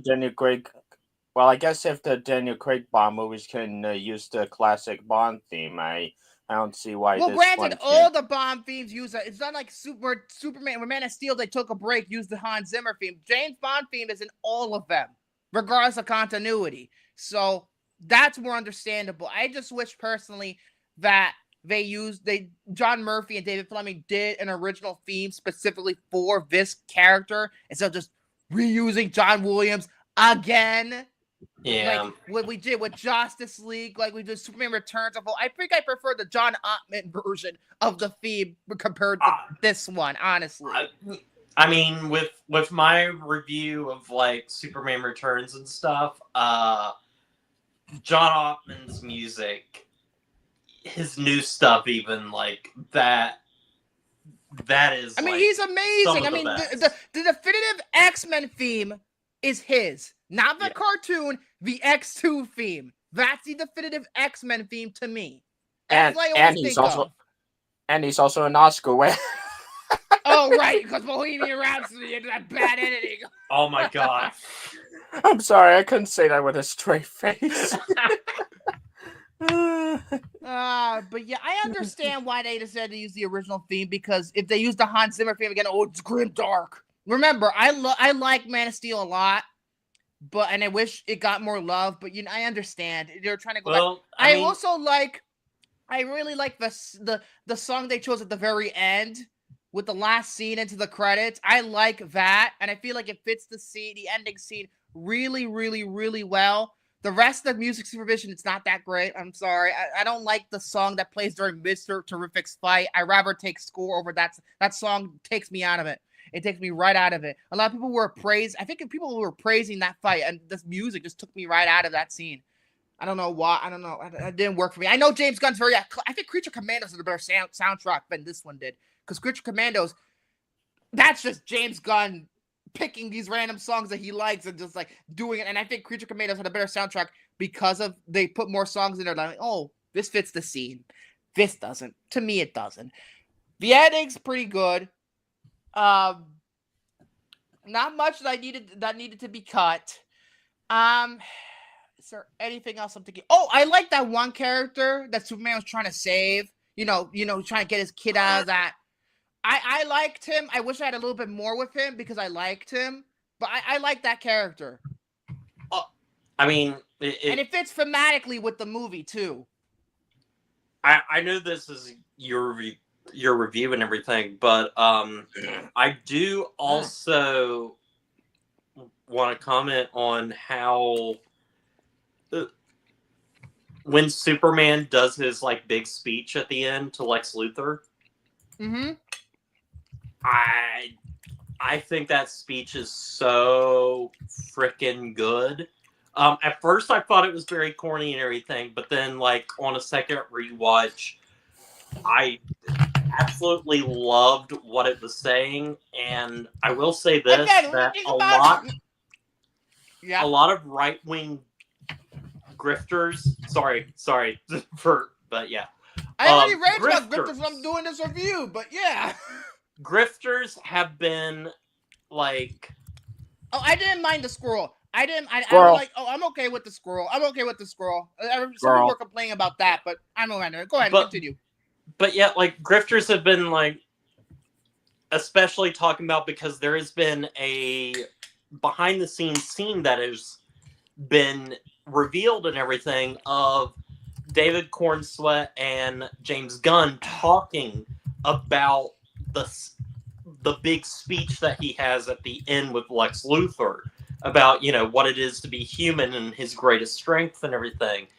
And a lot of them have been pointing that, like, oh, this is David Cornsweet, you know, like arguing with James Gunn about like Superman and stuff. And it's like, if you watch the entire video, they like James they're Gunn making is him telling out him to be like some Henry Cavill figure. That's what the grifters love. They love Henry Cavill. They jerk him off too much. Because I think what it is, David Cornsweet, you know, he was reciting these lines and everything, and he didn't understand the scene at the point at that point and everything. And like he was like, should I really be acting this way? Or like it sounds like I'm not sure of myself. And then James Gunn gets up and is like, listen, and that's the point. Like, it's okay to be scared. It's okay to be nervous. And I will say about that scene, what's important is what you think. Mm-hmm. But yeah, it's typical directing stuff. Why are these grifters taking it out of context? It's typical directing stuff. Come on now. Honestly, because I haven't seen a whole lot of footage of like James Gunn directing, but I just really respected him in that moment, because it's like, oh my god, like he has probably thought about this scene like in this line like a lot, to where like he knows exactly what to say and like what it means. And again, I feel like that scene perfectly perfectly encapsulates the thematic theme of this movie. Again, when we're thinking about this whole war, like the Israel and Gaza war and all these things like that, like the whole point of the movie is, you know, we're all human. We all make mistakes, but we got to treat each other with respect, with kindness. That's what I mean by the message is a good one, because I feel like in some ways Fantastic Four does this message in some way, in a different way, but slightly different way, but in a way I feel like it's really relevant to today's standards, because a lot of people now, especially after this fucking Sydney Sweeney American Eagle bullshit, it's all a big fat culture war. We need to be kind to one another, and I feel like the movie's relevant for that reason. And I really respect that they had the balls to put that in a major studio picture, especially with these days. So yeah, I overall like the movie. 3.5 out of 5. Yes, it's not a 5 out of 5. Yes, not a 4.5. But damn it, does it matter? Does it even matter if I said I liked the movie? Oh no, you're full of shit. It's a masterpiece. You're a Marvel jerk off. I'm just like, I have been critical of Marvel for the past couple of years. It wasn't until Fantastic Four where I'm like, wow, this is the first great MCU project since 2021. And I feel like Fantastic Four spoke to me on a more personal level. A lot of, if you love Superman and always have, I feel like this movie was going to speak with you more on a personal level. With me, I don't really connect with Superman all that much. That's partially why I kind of prefer Man of Steel just a little bit. Prefer to this. But in the future, I'm sure James Gunn and Peter Safran are going to do a project that's going to get me all really, emotional. It gets me emotionally invested. I feel like Supergirl might be that movie. Because that hint at the end of this movie, I feel like, I think we have a movie here. I think we have a movie here. I feel like I have a movie that I really, really like. And also Clayface. Mike Flanagan's fucking writing it, motherfucker. Of course I'm interested. I'm also, as much as I love James Gunn, I'm excited for projects that aren't written. Yes, for the record, I am more of a Batman guy. Go ahead. I'm just... As much as I love James Gunn and stuff, and it's like, he wrote Creature Commandos and he did Superman and stuff, and Peacemaker season 2, and I'm just kind of like, And he wrote all of Peacemaker season 2. Come on now. I'm ready for somebody else. So like I'm excited for Supergirl because of that. It's like I've seen James Gunn's voice and everything. It's like but I want to see other voices. Exactly. I want to see other voices in this universe as well. That's right. Sorry, I had to mute myself for a second. But I feel like too, the fact that Gunn has said he wants to allow the filmmakers to make the movies they want to make makes me have a lot of hope, because if they are able to have full creative control, I love that. I love that, because remember, my whole Kevin Feige has final say mentality has really affected the MCU lately, aside from Fantastic Four, because again, Matt Shackman put his foot down. It feels like he directed the movie. But other than that, ghost directing by Kevin Feige. These movies, I feel like they're going to be, have their own vision. I mean, why would you hire James Mangold if you couldn't handle Swamp Thing? I understand with like the Kevin Feige idea of like the MCU of making sure that a lot of things are mostly like consistent and like feel like they exist in the same world, but I really love what James Gunn has said, and that like every comic book that even all these comic books connect to each other in some way, but like they are different genres, they're different tones, and yet they still make it all work. And not only that, I really appreciate that. I also like James Gunn's approach in terms of taking his damn time on these movies. We don't even know what's going to come out for the DCU in 2027. I don't know if they're going to take a year off. I don't know about that, but they're really taking their time developing these movies. I'm like, good. Take as much time as you need. As long as they're good, nobody's going to care. Like, for example, recently, the Sergeant Rock movie got postponed indefinitely because the script was not working and Luca Guadagnino is now out. Thank God. But he's working on fixing that script. And he also said recently that he was having trouble with the Waller TV show and trying to make it work. I think James Gunn being so open about struggling, trying to get this off the ground, I think it's so refreshing, because Kevin Feige usually keeps his mouth shut. I love the MCU. Like, even like Phase 4. I'm not criticizing MCU. I'm in this case, because remember, I love most of the MCU. It's just recently I had a problem. Go ahead. But like, I will say that I think sometimes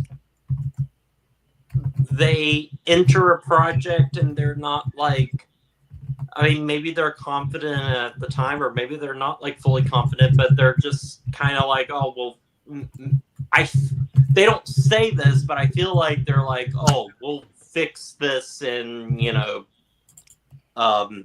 fix this in the editing. No, they always say fix it in the damn editing room, and that doesn't always work. Because and the thing is, it has happened before with like, say, like reshoots and stuff, where like, I'm not the biggest fan of like Ragnarok, but apparently, Thor Ragnarok like completely transformed and changed with like reshoots and everything, and became the film that everybody loves. Let's not even forget about the 37 revisions to the Multiverse of Madness script. I think that's 37 revisions. They said 37 revisions in a row. That includes I didn't know that. Holy crap! That is news to me. 37 rewrites in a row. About it. But with that being said, I feel like James Gunn is taking the right approach, just taking his damn time. Another thing that I want to mention, apparently Tanner said this. I didn't know if he said this but he said that the post-credit scenes, he wants to provide minor little bonuses rather than setting up future installments. Thank God, because I think how he handled it, foreshadowing Supergirl at the end of this movie, it didn't feel like sequel bait. He put it in there as an end to Krypto's character arc. Superman was truly babysitting Krypto, and that's why he's a bad, and he learned all the bad shit from Kara. I'm like, that is how you set up movies. That is how you set up. It's subtle, but it's there. And the post-credit scenes were all kind of, well, the mid-credit scene is really 5 seconds long. It's really just Superman and Krypto. I think they were on the moon in that scene. And it's just 5 seconds. And in the end, it's just a joke. If Mr. Terrific is pissed off with Superman over the wall. It's minor little things. But you know what? It's like Ferris Bueller's Day Off, the original post-credit scene. You're there to have a laugh. It's there to... Or you could maybe one of these movies will use it in a Sinners kind of way and end the story proper with those scenes. I like that approach. I'm sick and tired of the MCU sequel bullshit or setting up an Avengers movie, blah blah blah. Yeah. I'm sick of that. Even in Fantastic Four, which I give a 5 out of 5 to, I'm like, I'm gonna cut this. But I like that approach. That's all I'm saying. Anyway, I talked enough about Superman. I have to get to my other 3 reviews. 3.5 out of 5. Now let's rapid fire through this shit. I'll blame myself for interjecting. It's fine. I'd rather you interject rather than me talking like a complete echo chamber. Next up, I want to talk about the life of Chuck, Mike Flanagan's latest. Why are you laughing? I told you, Victor. I told you that I didn't say it was bad, motherfucker. I thought it was okay. I didn't say it was bad. I still need to see it, so... I didn't say it was bad. I never said it was bad. Jesus Christ, you gave it a 2 out of 5. I gave it a better score than you did. Holy crap, I didn't know you saw this. No, I did. I did see it. I did not see your review pop up on Letterboxd still. Because I reviewed it, I put up my review 2 weeks ago, and it was around close to midnight when I watched it, and I think there are parts of the movie that I genuinely love. The second story, the one with the dancing, I think is truly delightful, right? But I feel like this movie, my main issue is not even with Mike Flanagan's writing. My problem comes from the fucking source material, because the story is laid out messy. There's too many unanswered questions, and apparently this is not even Mike Flanagan not answering these questions. This is all in the this is all in the novella. In other words, I have to blame Stephen King. Gee, Stephen King, you're not as great of a writer as everybody thinks you are you? Sometimes I criticize Stephen King. I'm sorry, but the first story was so confusing to me. I'm like, what's going on here?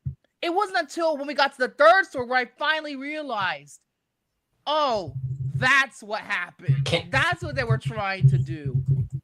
So, can you... I hate, saying, things, but, because I know how the story is in, the original Stephen King story. What is the first story? It's essentially, this is going to be a spoiler now. I'm sorry, because I don't know how I'm going to talk, because how am I going to say this without ruining You could just say it slightly. Okay. So it's about Chiwetel Ejiofor and Karen Gillian, Nebula from Guardians of the Galaxy. It's their little story. They were married, but they divorced, and it's about them, and there's this big apocalypse that's going to happen. Okay, so... Because, I didn't know anything about, the story and everything, except for, the Stephen King story. So it is following the Stephen King story. That is basically what I wanted to know. So, in other words, I can't be blaming Mike Flanagan, because I think he did the best he could with this material, because Stephen King, I'm sorry, you made a stinker. Again. Just like all the other stinkers. What's another one that stinks? What's the one with the bad CGI in the plane? What the fuck's that? With the Langoliers? I think that's what the Langoliers, right? Yeah. Yeah, that one. And oh boy. Oh boy. And then another one. The Boogeyman. I heard that movie not good. If I would have any reason to watch it, would be Sophie Thatcher, but that's it. I don't even know if I give it super for that. But, you know, I feel like a lot of the material, I think there is good moments in it. Mark Hamill is very good in this movie. All the acting's very good, but Mark Hamill stands out in that movie. He really does. I will say, though, the writing, again, it probably is from the short story. It gets a little, I'm going to have to use my favorite word here. It gets a little pretentious at times. There's this one scene that Mark Hamill speaks with Chuck, a younger version of Chuck, in the last story about math and about how math is pretty much, you know, all the universe involves math. I'm just like, okay, Stephen King, get your head out of your ass. I don't use math all that much compared to what you're doing here. I'm sorry. And people are, you know, I'm sorry. I never liked math, for the record. I never did. And when I was in school, I never did. It was my weakest subject. I fucking can't stand it. So that's more of a personal thing, I guess. But the ending is touching in some ways. In some ways, it feels a little abrupt. You know, it's okay. There's a lot of good parts about it. And like the dance thing at the gym, that part was actually pretty good with the one chick from Midnight Mass, the crazy bitch, one of the nuns who I couldn't fucking stand. Oh, her. And she's playing Margaret White in the Carrie miniseries that he's doing. That's a perfect casting choice considering the character of Midnight Mass was that is the best. That is the best casting. So I'm going to say this is a rare fluke from Mike Flanagan overall. I didn't hate it. I'm going to give it a 3 out of 5. But other than Oculus, this is my least favorite of the works that I've seen of his. I should definitely watch this film. But you know what? I'm not going to hold it against him because you know what? I bet you that Carrie miniseries is going to be the fucking shit, man. I bet you it's going to be the best adaptation. Fuck Brian De Palma. Fuck Kimberly Pierce. Mike Flanagan got it all right. And of course, I'm looking forward to his Exorcist movie. Of course I am. Mike Flanagan is one of the best directors working today. So even if he has a miss, I'm going to support his next movie. It's not like M. Night Shyamalan where he just goes down the shitter after 3 movies. Exorcist sequel. Very series. So yeah, I do believe that Soren was a little harsh on The Life of Chuck, though. I still think he was a little too harsh. By the way, the next movie I'm going to talk about, which I saw after Life of Chuck, Soren. 3 out of 5 again for this 4.5 out of 5 movie.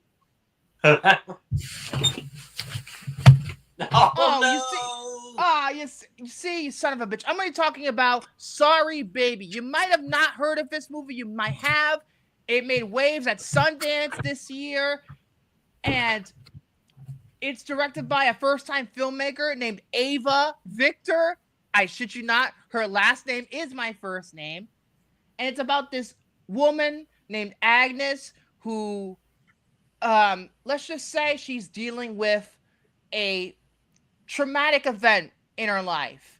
This movie starts, I think, like a year after the event happened. She's still struggling. Okay, I'm going to say it because the trailer doesn't even do that good of a job explaining the story. She was raped by her professor. She was raped. I didn't know professor, but like I assumed just from the trailer maybe that it was leading towards something like that. Yeah, and she has this extreme amount of trauma that she has, and it's her dealing with this, and a lot of everybody else around her is moving on with her lives. Her best friend comes to visit her because she got a job at the same college replacing him, actually. And we ultimately learn he's replacing him because he leaves. He abruptly leaves after raping this poor woman. He just leaves, probably because he know what he did. And the cops can't find her and all this, can't find him and all this other stuff. So she's dealing with this traumatic event with her life. And the whole movie is about her trying to move on. Let me tell you something right now, Soren. You got this all wrong. This is a near masterpiece. This movie is a tough view, but I think this movie is one of the best films of the year. Currently, it's my number 4 behind 28 Days Later. No, 28 Days Later is ahead of it. I forget what's behind. I think it's Bring Her Back. Yes, it's behind Bring Her Back. And I think it's so far like the best independent, I guess, movie of the year. I feel this movie's script will be nominated for Best Original Screenplay at the Oscars. It will. Mark my words, it will. I think it's one of the best scripts of the year. And this guy right here thought the script was one note. Soren, I'm talking about you. You said this script was one note, which is complete and utter bullshit. This movie has so many different emotions. At certain points, it's very traumatic and dramatic, and it's, somewhat kind of creepy and disturbing and scary. But in the next minute, it could just make you laugh and do it in such an amazing way. This movie, in terms of its subject matter, deals with it in a very gentle kind of way. Not really gentle for it's a balancing act, and the balance is really, really well. The performances are absolutely terrific, particularly from the lead, who's actually the director of the movie. I think she's gonna get nominated for an Oscar for Best Actress, especially the scene where after she gets raped, she goes into her car and she's just standing there, and you just see her eyes are just dead. It's just long take. It's just your eyes are just dead. And there's this other scene where John Carroll Lynch, the character actor, comes into her peripheral after she suffers a panic attack, and his performance is fucking great too. I think it's get nominated even for this one scene that he's in, and he is exactly what the kind of person that she needed in that given moment. Lucas Hedges, who I hadn't seen in a long time. Last time I saw him in, I think it was Boy Erased. I never saw Boy Erased, but I remember when it was coming out. This is the last time I remember him seeing him in anything. Of course, he's best known for Manchester by the Sea. I really wanted to see that movie, but haven't. I had to use the restroom. That's the reason why you left? Because you went to go take a shit? Oh my god. But yeah, this movie, I wish I could say more, but let's just say this. Jared, I think this might be your kind of movie. Despite the subject matter, I think this might be your kind of movie. I think it might. I'm trying to remember. I think I saw this movie's trailer when I went to see shit, why can't I think of the movie? Uh-oh.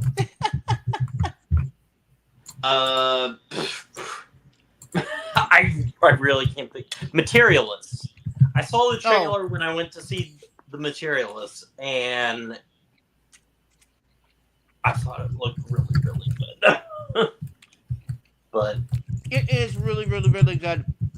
It is really good. I think it's one of the best films of the year. So 4.5 out of 5. Hey, Soren, 3 out of 5? Well, this is blended.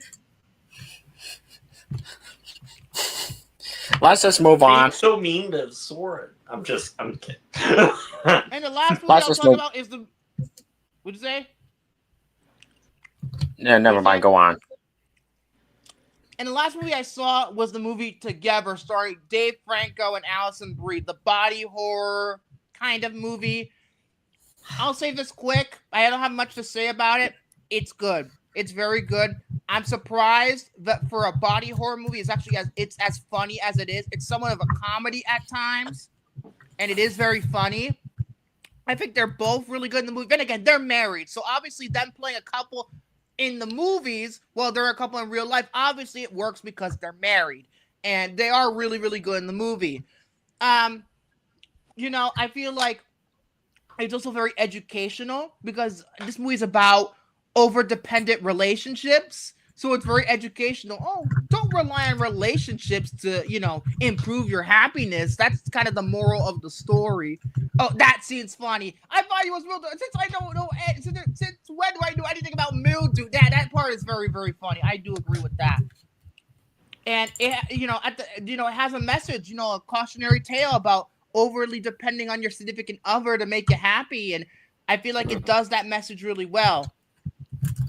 Yes, Bring Her Back is a better movie than I compared. Bring Her Back and this had a lot of similarities. Bring Her Back is a better movie, but I'm gonna go back and watch Together more times than Bring Her Back, because Bring Her Back, I don't even know if you can even sit through that movie again, because it feels like at times I was watching a snuff film. This one, not so much. Yeah, it's a little gory at the end, but it's not like too bad compared to Bring Her Back. It's nothing. I will say some of the ending could have been a little shortened. Not I get what they're wrong with the ending, but shorten it just a little bit. because I feel like one part of the movie they were just trying to be part of the ending were just trying to be provocative for the sake of being provocative. Trim some of the ending out, and you have a pretty good movie here. I'm gonna give it a 4 out of 5. It's a good movie. I'd recommend it. I think Soren, you saw this too, right? Yeah, I saw it together. It's 7 out of 10. It's decent. That's where I give it like a 7.5 by your scale. It's 4 on my scale. But yeah, finally something we agree on. Yeah, finally something we agree on, and finally Neon get a. This is the first time that Neon got a fucking positive review from me since the whole Honora debate. Let me have a look. Actually, no, Presents I did praise, so never mind. But yeah, I like the movie. I recommend it. By the way, it's out in HD online. It got leaked online. Somebody leaked it online, and whoever leaked it online, I gotta say, God bless. I'm happy that you leaked it so I can watch it at a reasonable time and good quality. And so yeah, I was happy about that. So that's it for my topic. Soren, you can go because this food's getting fucking cold. Now, before I get to my main topic, I have a couple basic media news. First of all, guess who's selling movies again? Well, I found out what exactly that meant.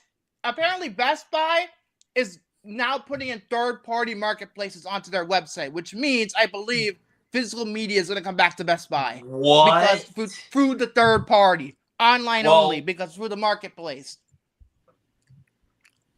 And secondly, recently Criterion's released their November movies. Breakfast Club's getting a 4K. Thank God I waited. Thank God it didn't spilge on the Blu-ray the last time I ordered from Barnes & Noble. So I'm glad I can get the 4K once the next sale comes around, if I order the next sale. Well, I mean, and we also got Stanley Kubrick's final film, Eyes Wide Shut. I don't care about Eyes Wide Shut. Like I said, Kubrick's overrated for the most part. We also have the original house. I want to get a History of Violence when that comes out, because I love A History of Violence. I already have it in a double feature of American History X, but I'd rather get it on 4K because the Blu-ray I have A History of Violence, it looks like an up-converted DVD, so that will be replacing that. Hey, Romy, we don't care what you say. History of Violence is a masterpiece. It's a 4.5. It's very close to a masterpiece. It's my second favorite Cronenberg. Do I prefer the Fly or? Huh? I still need to see it. So I'm thinking about which one I prefer, the Fly or History of Violence. I like those are my two favorite Cronenbergs. So sorry, Romy, you're right. Sorry, Romy, it's not overrated. It gets the praise that it deserves. It does. We also have the original House Party, not that remake I heard was terrible. I'm surprised that they put this on the fucking Criterion Collection. You wouldn't think that House Party with Kid and Play would be in the Criterion Collection. No way. But it is. So what? They're gonna put the sequels out too, even though the sequels apparently were no good. I don't even know. I doubt it. We also have a Howard Hughes movie, Hell's Angels, which I've never heard of. And there's also two other movies I've never heard of: Burn of Dreams and L.E.L. Never heard of those either. Criterion. And most of the movies that Criterion puts out, I have normally no interest in. But again, Breakfast Club, History of Violence, I might be picking those up in the next sale. Anyways, now to my feature presentation. Best Actor Oscar winners for 2010. All four categories. Ooh. Okay, now for Best Actor. Number 10, Rami Malek in Bohemian Rhapsody. I'm going to defend him just a little bit. I think he did a good job. Yes, it wasn't him singing, but he did a good job. He did a good job. But is it Oscar worthy? I don't know. I really don't know, but he did a good job. I'm sorry, he did a good job. Don't give me that shit. He did a good job. My pick, Bradley Cooper in A Star Is Born. I actually do prefer Cooper, but again, Malek did pretty good. Number 9, Matthew McConaughey in Dallas Buyers Club. Never saw Dallas Buyers Club. I never have. I'm surprised I haven't. I have one of two picks: Hugh Jackman in Prisoners or Mads Mikkelsen in The Hunt. Not that Hilary Swank movie, the Danish movie. It's bad. That movie is bad. the Damon Lindelof one with Hilary Swank and Betty Gilpin. I'm sorry, Lindelof, that's your worst project. I hated it more than Watchmen, believe it or not. And remember, I defend the guy because of Lost. And hopefully Lanterns is amazing. I hope to God. That's the one DCU project I'm looking forward to. Other than Supergirl, that's my most excited for, Lanterns. Number 8, Colin Firth in The King's Speech. Fuck. That's the only scene I remember. Fuck. Bugger. I really like that movie, but I need to rewatch it. So my pick either James Franco in 127 Hours or Ryan Reynolds in Buried. I'm gonna go Franco because that was one of his best performances. He was genuinely. What the fuck happened to James Franco? Why the fuck did you have to do some stupid shit? He was such a good actor. Why did you have to do that stupid shit? I know. God damn.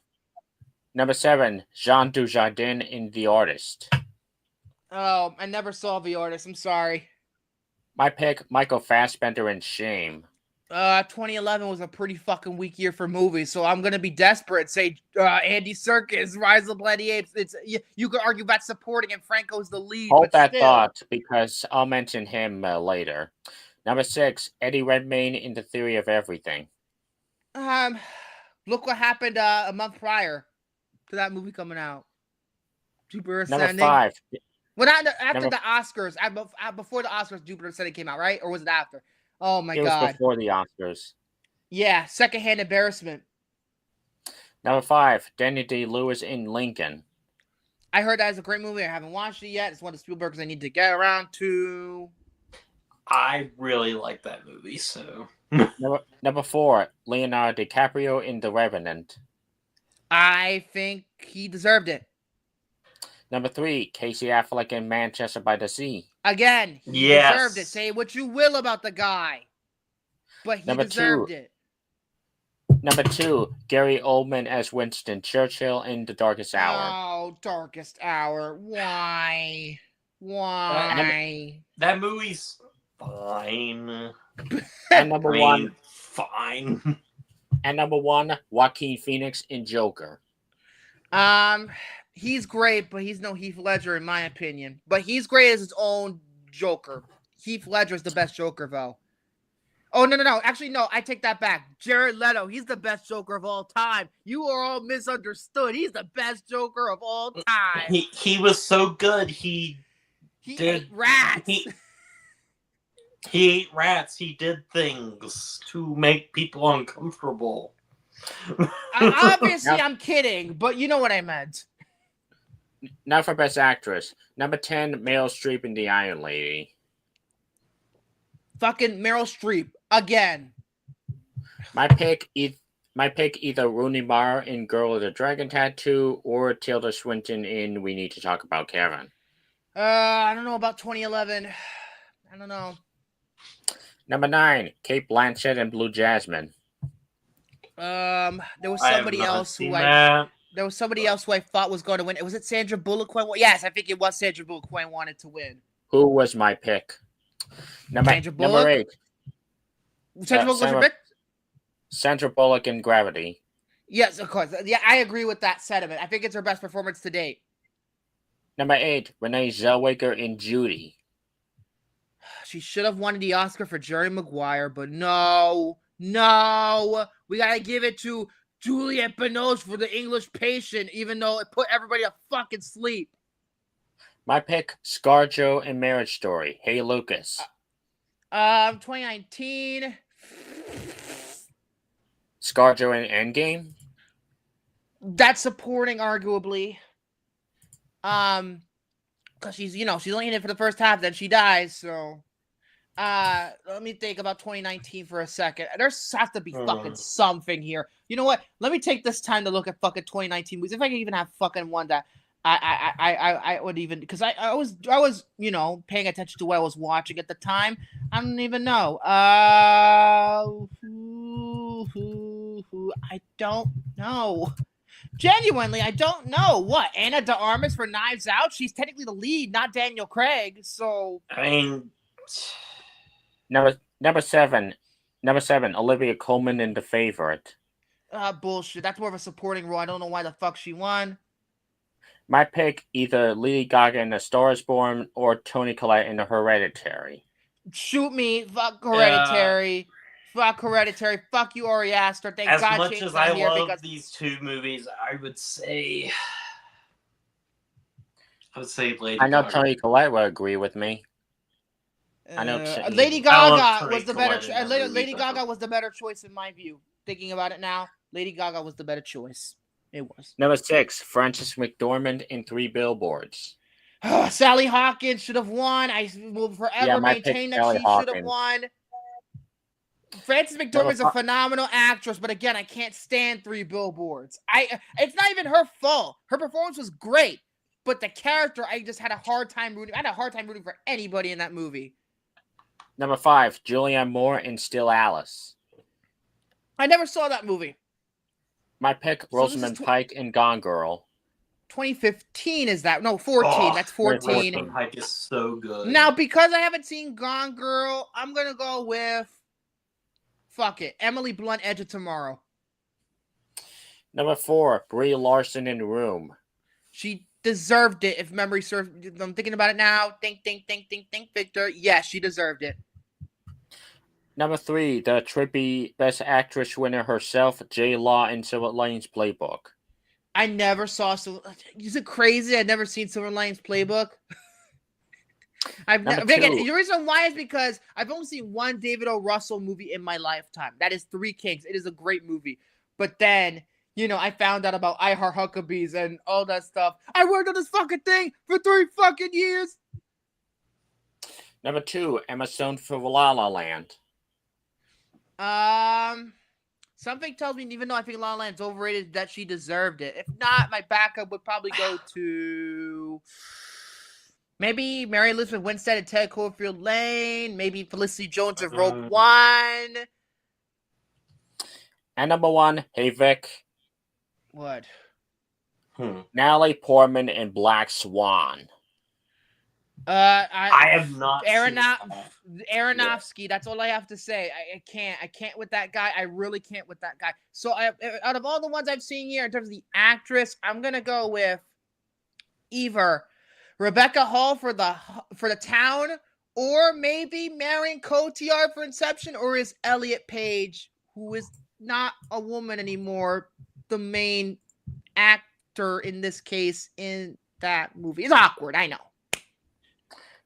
Now, for supporting actor, number 10, Brad Pitt in Once Upon a Time in Hollywood. I think... Fuck yes. And I think, to me, I felt like Marvel classifying Robert Downey Jr. as a supporting character in Endgame is a bunch of bullshit. He should have been nominated for lead. He would have got it. But no, we got to do that. But all things considered, yes, I agree, Brad Pitt. My pick, Willem Dafoe in The Lighthouse. I'm standing by it, Brad Pitt. Number 9, Christopher Plummer in Beginners. Never saw it. Is that the one with Ewan McGregor? Yeah. My pick, okay. Funny Vicky mentioned it, Andy Serkis in Rise of the Planet of the Apes. I don't consider him supporting, probably for the Oscars, yeah, because Franco's the lead, but yeah. And plus, Andy Serkis doesn't come in until like a third of the way, halfway through. Yeah, to be fair, maybe he made the Baby Monkeys. Maybe he did. I don't know. Imagine if he did. Number 8, Mahershala Ali in Moonlight. Overrated fuck movie. Mahershala Ali is a phenomenal actor, but that's overrated fuck movie. My pick, either Hugo Weaving for Hacksaw Ridge or Michael Shannon in Nocturnal Animals. How about Vince Vaughn in Hacksaw Ridge? He was phenomenal. I'll give him that. I have not seen Hacksaw Ridge in a long time. It's real good. Just turn the I'm just saying this right now. It's a phenomenal movie, regardless of fucking Mel Gibson and his bullshit. It's really interesting. I'll say this because I work at a fucking library, but the like book that the movie is based on has been like banned. No, like people have been like putting it on hold and stuff for like different libraries and stuff recently. So I don't know if like people are like rewatching the movie or not. I don't know. Number seven is interesting because my pick was actually a different actor for the same movie, but it's Christoph Waltz in Django Unchained. So you go with DiCaprio instead of Christoph? Yeah, DiCaprio. 2012. Honestly, I have a couple of choices I could pick here. I could pick Argo and like John Goodman or Alan Arkin for Argo. I could go with Arkin just alone, just for the Argo fuck yourself line. I could also go Tom Hardy with The Dark Knight Rises. I could go Javier Bardem is my pick. That's it. Javier Bardem is my pick. Number six, For Mahershala Skyfall, that Ali. is. Number six, Mahershala Ali for Green Book. Why Green Book? Why Green Book? Why? Tell me why. There is no good reason. My pick, Josh Brolin in Infinity War. I'm going to go a little bit different. And then finally, I'm going to reference the movie that we're talking about today, Ben Mendelsohn, Ready Player One. Number five, Mark Rylance in Bridge of Spies. For me, that'll be Sylvester Stallone, Creed. That's my pick. Number four, Jared Leto in Dallas Buyers Club. He plays a woman. I have still not seen that movie. Number three, Christian Bale in The Fighter. Never saw it. Number two, Sam Rockwell in Three Billboards. No, I go with Patrick 2017. Stewart. Maybe. Actually, Woody Harrelson, Wolf of Planet of the Apes. That's a good choice. Yeah. And number one is J.K. Simmons in Whiplash. That's my pick as well. There's no doubt about that. And finally, supporting actress. Number 10, again, interesting because it's actually this actress for another movie, but Alicia Vikander for The Danish Girl. My pick, her in Ex Machina. That's funny. 2015. I'm thinking about all the stuff I'm having in 2015. Lupita Nyong'o, maybe? I'm gonna be biased. You're gonna kill me now. Elizabeth Olsen, Age of Ultron. Fuck you, everybody who's gonna make fun of me for that. Fuck you. Number 9, Regina King in If Beale Street Could Talk. I never saw that movie. When did that come out? 18. 18. Yeah. Elizabeth Debicki, Widows. Number 8, Octavia Spencer in The Help. Frankly, the only actress worth nominating in that movie. The Help, I heard, was like an overrated piece of shit.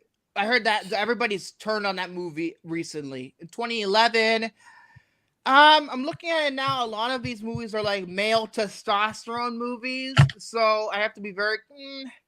I could go Elle Fanning, Super 8. It's one of her better performances, but I don't know. Jennifer Morrison for Warrior. I don't know. I really don't know. Number 7, Anne Hathaway in Les Miserables. Fuck. I don't make. I would probably go with Anne Hathaway. Thinking Number about 6. it now, yeah, probably. Number 6, Allison Janney in I, Tonya. 2017. Either her or Laurie Metcalf for Lady Bird. Let's have a look here. Out of all 2017. These. Yeah, I know, 2017. I'm looking at all the fucking movies I've watched that year. Although I haven't categorized all of them clearly, but let's see. This is gonna be out of all the ones I'm seeing. I'm gonna be a little biased again. Here goes the other bias. Kirsten Dunst, The Beguiled. Number 5, Laura Dern in Marriage Story. No, she was annoying in that fucking movie. I guess in terms of supporting, since we're talking about it, I guess ScarJo. Not for Marriage Story, for Endgame.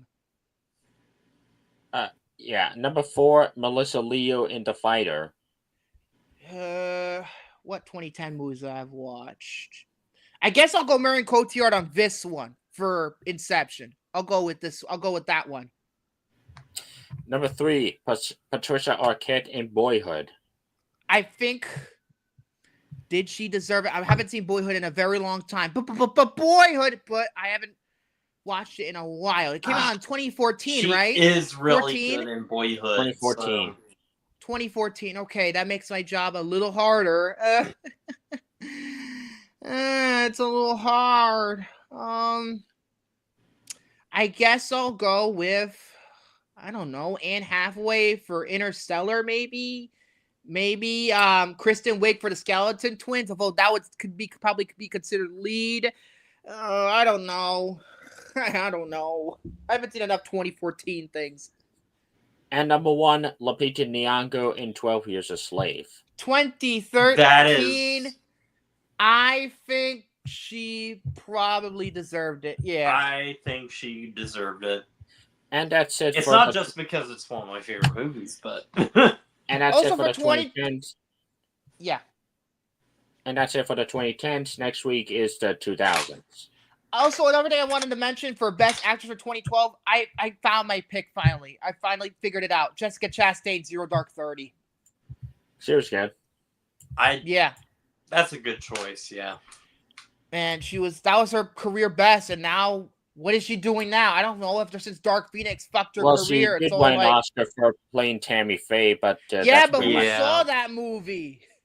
Who saw that movie over the Academy voters? I Christian sure Stewart didn't. should have won. I wanted to, and then I didn't. Jesus Christ. Christian Stewart should have won partly to spite the Twilight haters. Oh, geez. Now we're going to go on to our main review, which is one of my favorite films of all time. This is my favorite film of 2018. Yes, more than Infinity War. Everybody shut the fuck up. And this is a movie that meant a lot to me back when it came out. I think in some ways it means a lot to me now. And that is, of course, Steven Spielberg's return to making a summer blockbuster. Well, it's not even though it didn't even come out in summer, but it's a return to making a blockbuster after over a decade of making Oscar movies exclusively, which is, of course, Ready Player One. Well, he did do both. I'm James Halliday. Before I died, I created an Easter egg. The first person to find the egg hidden inside the oasis will inherit $500 billion and total control of the oasis itself.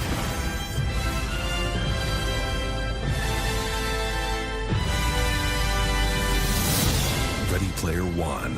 Experience it in IMAX, March 30th. Talk about a commercial that says everything and says nothing at the same time. Well, like I was saying, Spielberg did do Tintin and the Big Fucking Giant. I forgot about Tintin, but I think after Tintin, he made exclusively Oscar movies, didn't he? Until this movie. Well, he did do the Big Fucking Giant, except that BFG. Fuck, how am I forget? Nobody remembers the BFG. I don't even remember him directing that one. Anyway, oh geez, I forgot about the BFG. Thanks for bringing that up. Ready Player One is a 2018 American science fiction action film directed by the one and only Steven Spielberg, screenplay by Zach Penn and Ernest Cline, based on a novel by Ernest Cline, produced by Donald DeLine, Christy McCosco Krieger, Steven Spielberg, and Dan Farah, starring Ty Sheridan, Olivia Cook.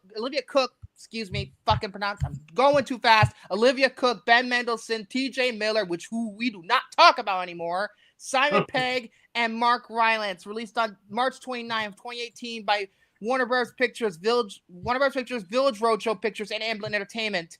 Budget was $155 to $175 million, and it made $607.9 million worldwide, making it arguably one of the more profitable modern Spielberg movies. When the creator of a popular video game system dies, a virtual contest is created to compete for his fortune. That's it. That's the best you can give me. That's it. That's the description. 71% on Rotten Tomatoes, 64 on Metacritic, 7.4 out of 10 on IMDb, 3.3 on Letterboxd, A- on Cinema Score. Out of all of the more modern Spielberg movies, this one is my favorite. And this is the guy who's pretty much seen most of his work. I think it's the best, especially of his type, because this is his return to the blockbuster.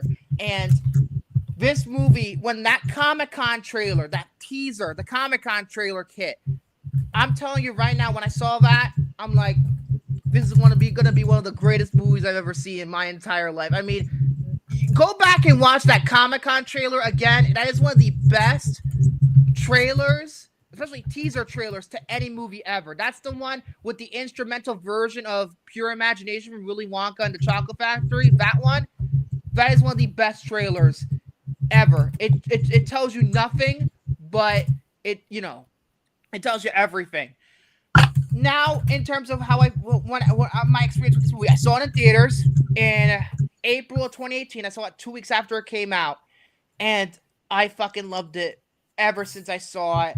I mean, that movie theater experience, especially with the visual effects, which we'll get to, and the sound and everything, just everything about it, I was just like, from start to finish, I was just blown away. A lot of this, to me, since I was 9 when I was 10 when Avatar came out, right? So I didn't get to experience it in the theater. I eventually did see Avatar in the theater upon re-release later, but this was kind of like my Avatar for a little while in terms of just how breathtaking it is. It's unbelievable how this movie is done. It's just, only Spielberg can make a movie like this. If it was any other director, I don't think this movie would have been as good as it was. If it was any other director, I feel like he was the one who completely just pulled off this story. Now, I have never read the novel. I heard the novel, a lot of people are very mixed about it. Some people call it shit, some people really love it. This movie is considerably different compared to the book. But from what I understand, for a lot of book readers, from what I understand, this movie does a better job telling its story than the book does. Apparently, I've never read the book. I don't know if these two read the book or not. But no. No?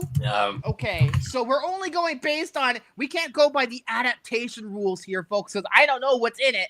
I don't know what's in that damn book.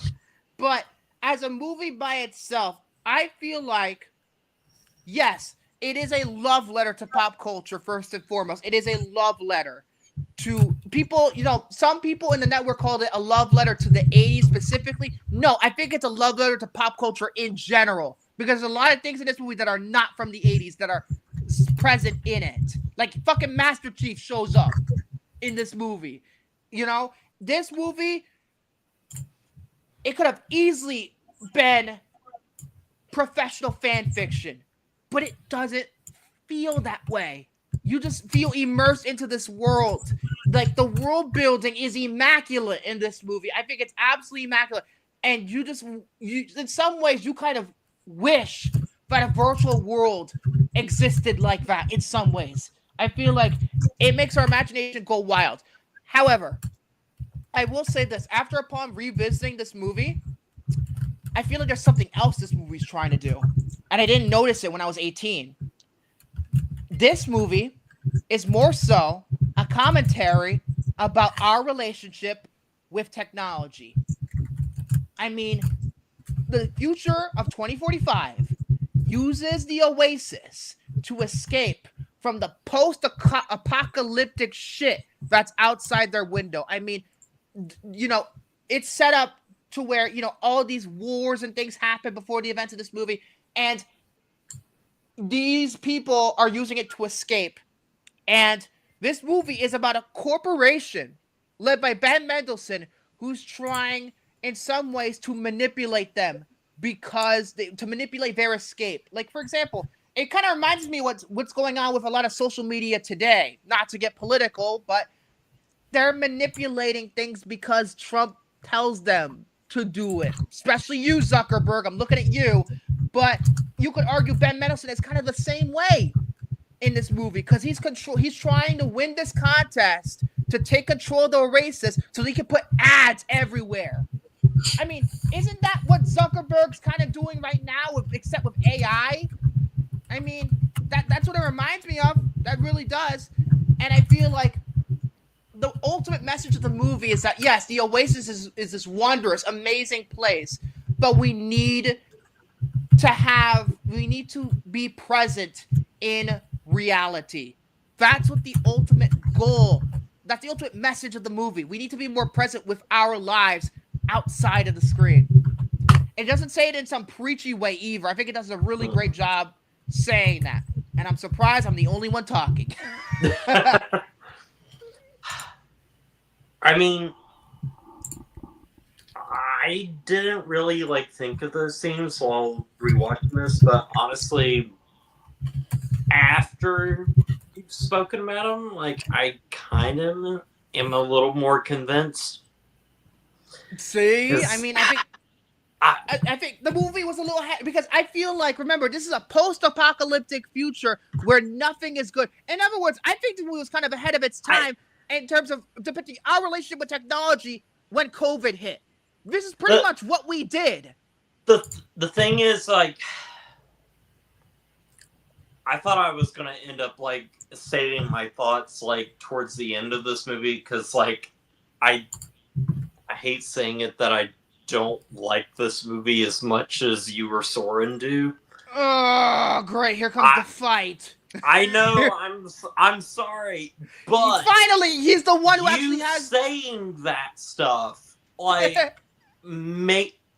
Especially in retrospect, with all the years that have passed and everything, makes me at least think of the movie a whole lot more than I initially did and everything. So there is that at least. I'm sorry. Yeah, this movie is really ahead of its time, especially with the idea of people being so addicted to the Oasis after the world's gone to shit. I'm trying to think of some other things and stuff. I'm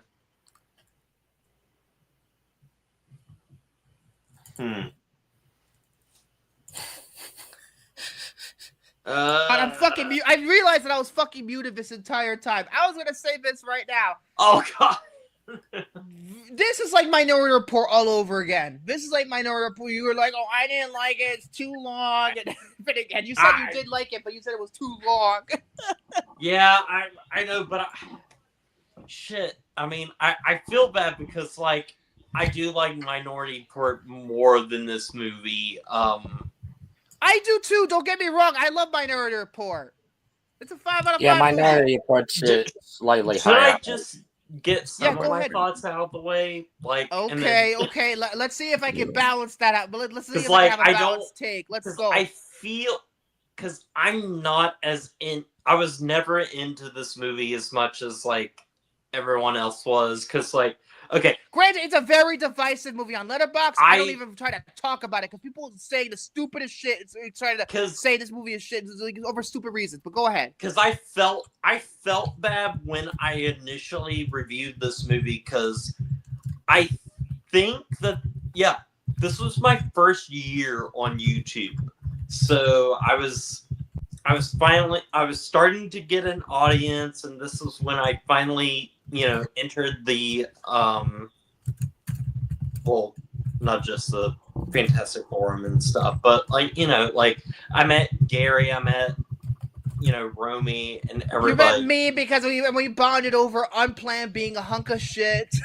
Yeah, and so I felt bad at the time that I found this movie just kind of all right at the time, because everybody I know was absolutely loving this movie, and I just what this is? I'm thinking about it now. I'm saying this nuancely. I'm saying, you know what?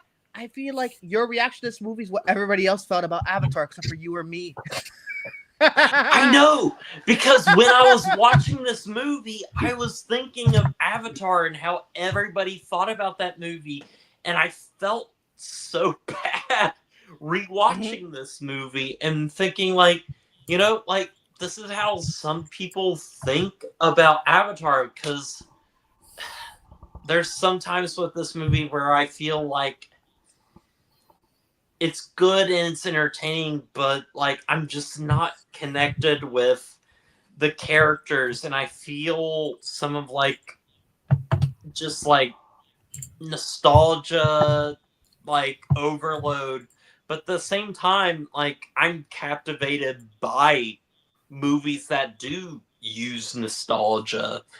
And so I'm so like conflicted when watching this movie, because it's like it's one of those movies where I'm like, I really want to love, because I know so many people that do love it, and it's like I want With to. that And being then said, I noticed considerable flaws in this rewatch that I'm gonna talk about, because I used to give it a 6 out of 5. Now I'm gonna reject that score a little bit because I found just a little bit of flaws in the screenplay, mainly in terms of dialogue. I had an do issue want with some people to know dialogue. that do love this movie, though, that I think it is all right, and I don't hate it. And those that love it, I'm really happy you do, because I'm like, I'm not going to like bash one of your favorite films of that year, because that's unfair.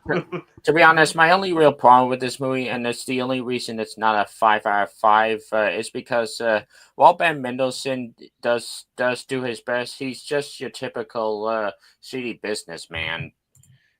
And in some ways, Lex Luthor was kind of a shitty businessman in Superman. You gave that a 5. I'm just saying. But I feel like Ben Mendelsohn, I feel like he plays villains really well. First Krennic, and now this. Although, back then I didn't connect to Rogue One as much as I do now. But he does a great job. This is the first movie I saw Ty Sheridan in, I think. No, that's not true. I saw X-Men Apocalypse. Yeah, he was in Apocalypse, right? He had to have been in Apocalypse. That was the first time I ever saw Apocalypse. him. He was also in Tree of Life and Mud. I never saw those, so I think the first time I saw him was in Apocalypse. Yeah, like, oh, that one I kid saw from Apocalypse. Mud, and then I saw Joe. So I had seen. And this is only the second movie I saw Olivia Cook in, because the first one I watched was Ouija. Let's just say with Ouija right now, it's a piece of shit, but she got me through it because she was hot. That's how I got through Ouija, because she was hot. That's it. Otherwise, Ouija is a complete piece of shit. Do not watch that movie. Watch the Mike Flanagan Ouija, okay? If you're going to get anything out of this. But she's great in the movie. This movie, she's great. And now she's on House of the Dragon, which, honestly, since I love her, I want to watch. But at the same time, I disowned Game of Thrones a long time ago, and because of that bullshit finale. And I also heard season 2, nothing fucking happens. I will defend season 2 of House of the Dragon as much as I can and everything, because I do love it. It's just that the ending is just, sequel bait for the third season. So you think season 2 was just set up for year 3 anyway? It is, but I still love everything that was in that season. Oh, man. Yeah, you know what? Maybe I should give House of the Dragon a try. Even though Game of Thrones, I just had a bad taste in my mouth over Game of Thrones. One of these days I will review it. Because, I feel like I should review things season by season sometimes. Because I feel like a lot of people convince me, hey, if you watch House of the Dragon anyway, even if you didn't like Game of Thrones, I'm just like, you have to understand, the final season of Game of Thrones put a bad fucking taste in my mouth. Not at the beginning. It got towards the episodes 5 and 6, the last 2 episodes of the series. That's where it really fucking pissed me off. I'm just like, I don't even know if I can even blame David Benioff or D.B. Weiss for this, because apparently George R.R. Martin had this planned exactly. So I don't know if I should blame them. Should I blame George R.R. Martin or them? I don't know. I think you should blame the direction of how they get there, maybe not just the destination. I mean, well, you know why they rushed it? Because they wanted to get to fucking Star Wars. And guess what? Kathleen Kennedy wouldn't have it. Fired their asses, and they had to do the three body problem on Netflix. Apparently, that show is not even all that great from what I understand. Apparently, people were comparing it to Lost. And I'm like, people are saying, oh, it's just as convoluted as Lost. I'm just like, first of all, Lost is not as convoluted as you think. It's only season 5 that's convoluted. And number 2, if it is more convoluted than Lost, I'm going to have a headache watching it. Anyway, that's besides the point. Olivia Cook's great. I see a point about how the characters they don't connect with you as much. They are very simple. But to their defense, a lot of Steven Spielberg's characters, especially when it comes to movies made for a little bit older, younger of an audience, they're very simple. Look at Elliot from E.T. He has a very simple story. E.T. itself is a very simple story. I think that it comes down to, like, this wasn't the movie that I needed at the time. That's understandable. It was a movie exactly the movie I kind of... It isn't the kind of movie that I needed, like, even now, like, rewatching it. I will say this, though. Like I said before, some of the script, I think my main problem with the movie looking now as a 25-year-old versus when I was 18 is some of the dialogue, particularly for T.J. Miller. I don't know what they were going on with that dialogue. I mean, again, T.J. Miller, he's such a piece of shit. Speaking of T.J. Miller, that scene where he got caught in the bomb and lost all his loot, is that a metaphor for his eventual downfall? That was the same year as... I think that we came out right as his downfall happened. If memory serves me correctly. Also, like, I don't want to go too far or anything, but, like, I will at least mention that the best scene in the movie is basically with Ty Sheridan and Mark Rylance. It's the last scene when they got the Easter egg. It is literally the last scene of the movie, but that scene is... Well, not the last scene, but like the culmination of everything that happens in the movie. It is absolutely the best scene of the movie for me. I think it's one of the best, that's for sure. I agree with that.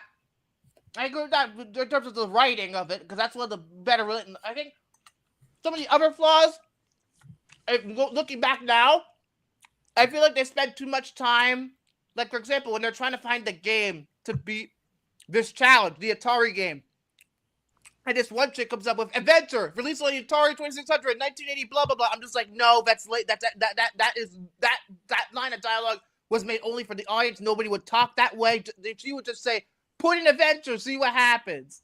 Nobody would talk that way in real life. That is exposition only for the audience who didn't understand, who don't know what the fuck Atari is. So exposition could have been done a little bit better in that regard. And uses of the word bro, too many uses of the word bro. I will say, let's get to the visual effects because ILM did the effects for this movie, and I think this is the best work they've ever done. This is the best work. It is beautiful. This is the best work I mean, it's unbelievable. Every scene looks polished. The mocap. This is almost on level with Avatar in terms of how good it looks. I own the 4K. And it looks about as good as Avatar does. It really does. I would say this should have won the visual effects. Yes, it should have won Best Visual Effects, not First Man. Jared, if you remember, First Man won Best Visual Effects, and all the visual effects were this. As much as I do, it was also love that movie and everything. It was also I think of, like, when I think of visual effects and everything, I think of just, like, the worlds that you explore and everything. And I don't think, because First Man, like, has good special effects, but when you can see them, when it's not shaky like cam, hidden special effects. It was also which, I mean, are good, but, like, I'm thinking of, like, tangible things that I can see. Gravity looks better than this. I would say this should have won Best Sound Editing over Bohemian Rhapsody. I believe it should have won both sound categories because the race scene alone has no music. It's just the sound effects. And let me tell you, if you have a home theater system and if you have a Dolby Atmos system in particular, that scene's going to give you a fucking workout for your home theater. I'm telling you right now, the race is one of the best scenes in the entire movie. It really is. It is unbelievable. I'll say this in terms of both categories. This movie for sound editing, A Quiet Place for sound mixing, but I wouldn't argue. I wouldn't argue with that, considering Quiet Place is very well designed in terms of sound. But another thing that I will say too, another part that really does stand out about this movie is the cinematography. Granted, I've already kind of doubled that with the visual effects, but I'm specifically talking like the balance between the live action stuff and the CGI stuff. I think it does a really good job. Janusz Kaminski is the best DP working, I think. Then again, he shot my favorite movie of all time. So, you know, I'm a little bit biased when it comes to this regard, but I think the movie's incredibly well shot. Sure, Minority Report is probably more innovative in terms of DP, especially with the scene with the spiders and the overhead. That's just revolutionary camera work for the time. But this movie looks absolutely great. The score, Alan Silvestri. Apparently, John Williams was supposed to do it, but then he just wanted to do the post instead. I think he was working on Last Jedi too, so Alan Silvestri had to come in. I think it's a great score overall, despite that it's not John Williams. He even gets the reference Back to the Future in the score. I mean, he gets the reference, this old theme that most people remember him for. But, you know, it's just like I said, it hit me on a very personal level because I'm into video games now, but back when I was 18, of course, I was into more into video games back then than I am now. So obviously, it's a love letter not only to pop culture but to video games in general. That I think, again, it was the movie that I needed at the time. In fact, this was the best movie I picked in 2018. Maybe since I'm a little older, I would probably adjust a little bit. I don't know who I would pick the best movie of 2018. I'm gonna have to go back and find out. No, because cliffhanger. Any kind of cliffhanger, even if I love Infinity War. But remember, the first time I watched it, I was so fucking pissed off. I gave it a 4 because of the stupid cliffhanger. I'm like, fuck you. I'm not waiting a year. Hey, you did like Lord of the Rings movies, and those had cliffhangers. And they did not end on cliffhangers. They never end. Those first 2 movies, Lord of the Rings movies, do not end on cliffhangers. They don't. Especially the first one. The first one Empire is a closed ending. Empire Strikes Back that's pretty close too, all things considered. That actually is more closed than Infinity War. That's a straight up TV show style cliffhanger. I'm like, instead of waiting till September, I have to wait till next year. Wicked. But yeah. Back to the Future 2. Okay. Yeah, I mean, yeah. Back to, again, that's only my least favorite of the 3, but yeah. Although, to be fair, it was funny when Doc passed out at the end. That was actually kind of a funny way to end it. But still, technically, you're right. I don't know. But editing, not one scene needed to be cut. Not one. Oh, I forgot to mention the Shining scene. That's probably the most iconic part of the movie. It's Steven Spielberg paying tribute to his late friend Stanley Kubrick, and the part that really impressed me about this scene is not only that they recreated the Overlook almost to the T that it appeared in The Shining.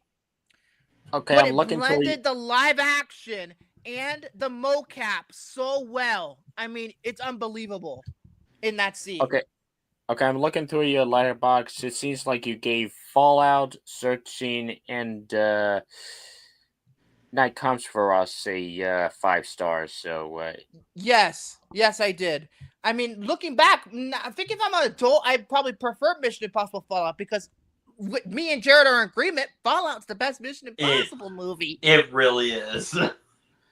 But yeah, I think, you know, and I like the soundtrack. I like a lot of the songs that they pick. Aside from, there's one that takes me right out of it. It still felt this way even in the theater. I do not like the fact that they play Twisted Sisters. We're not going to take it when they start fighting. I'd rather take the score. That is so corny to me. Granted, that song's so overplayed, it's not even funny.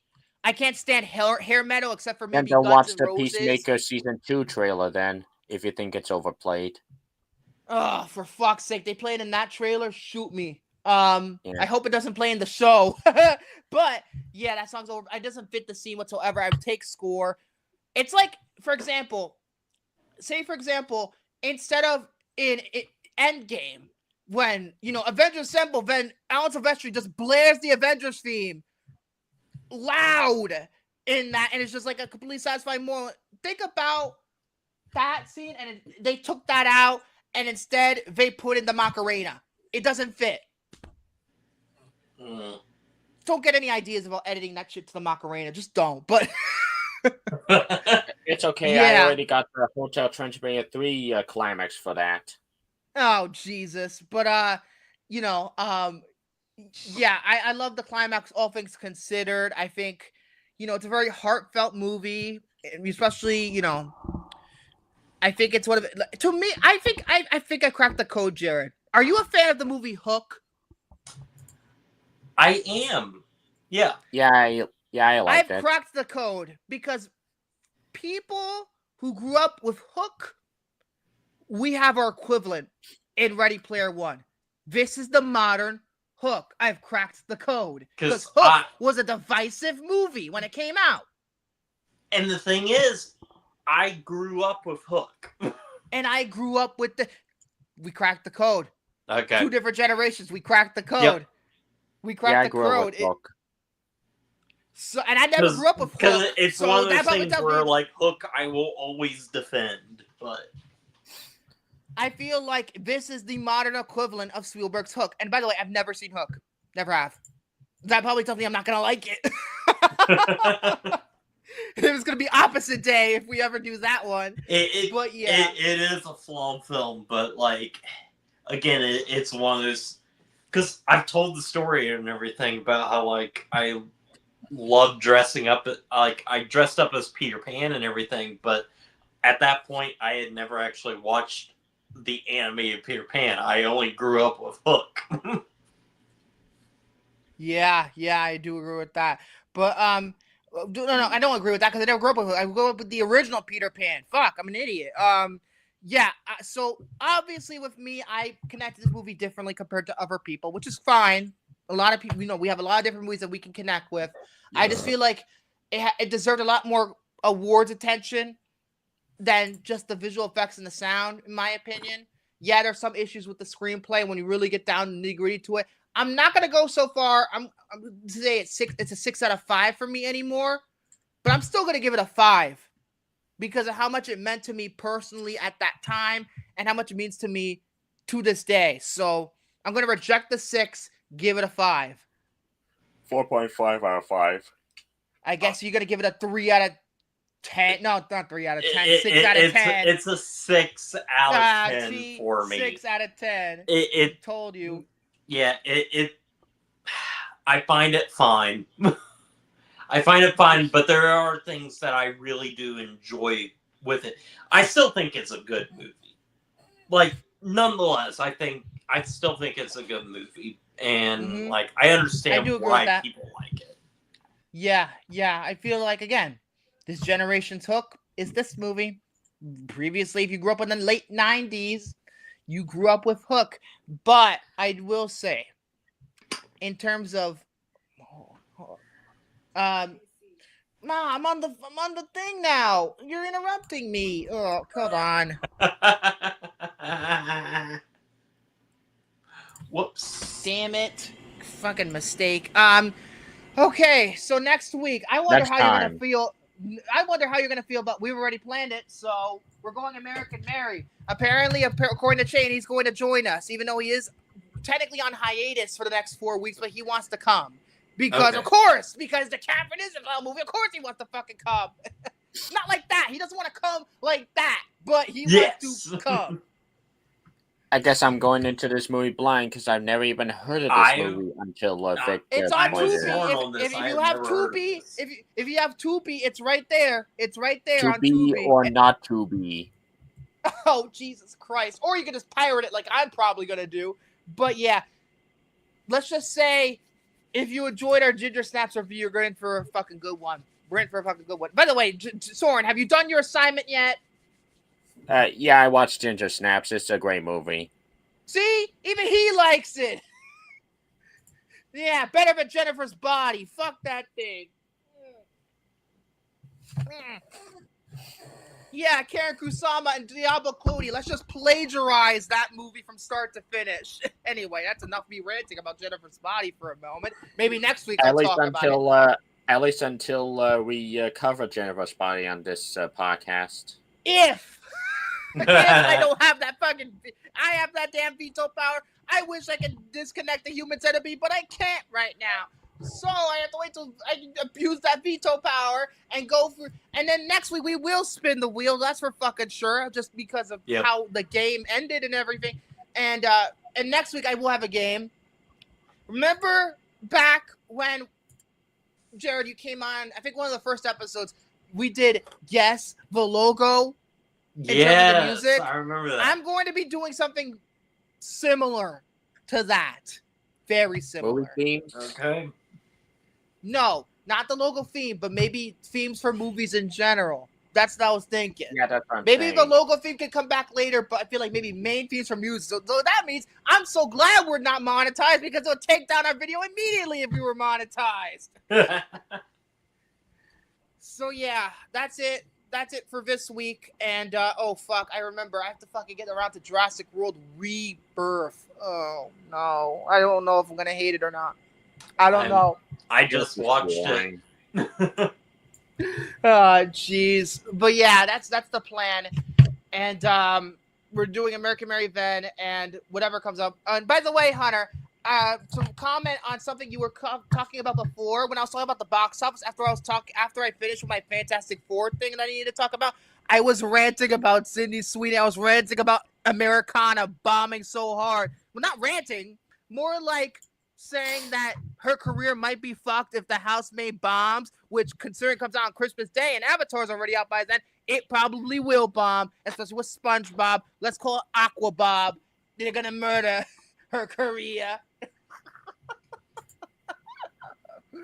With that being said, see you next week. And one other note, I just watched the movie Sorcerer from William Friedkin yesterday, and I thought it was over his shit. There you go. Something else to piss people off with. Okay, good night.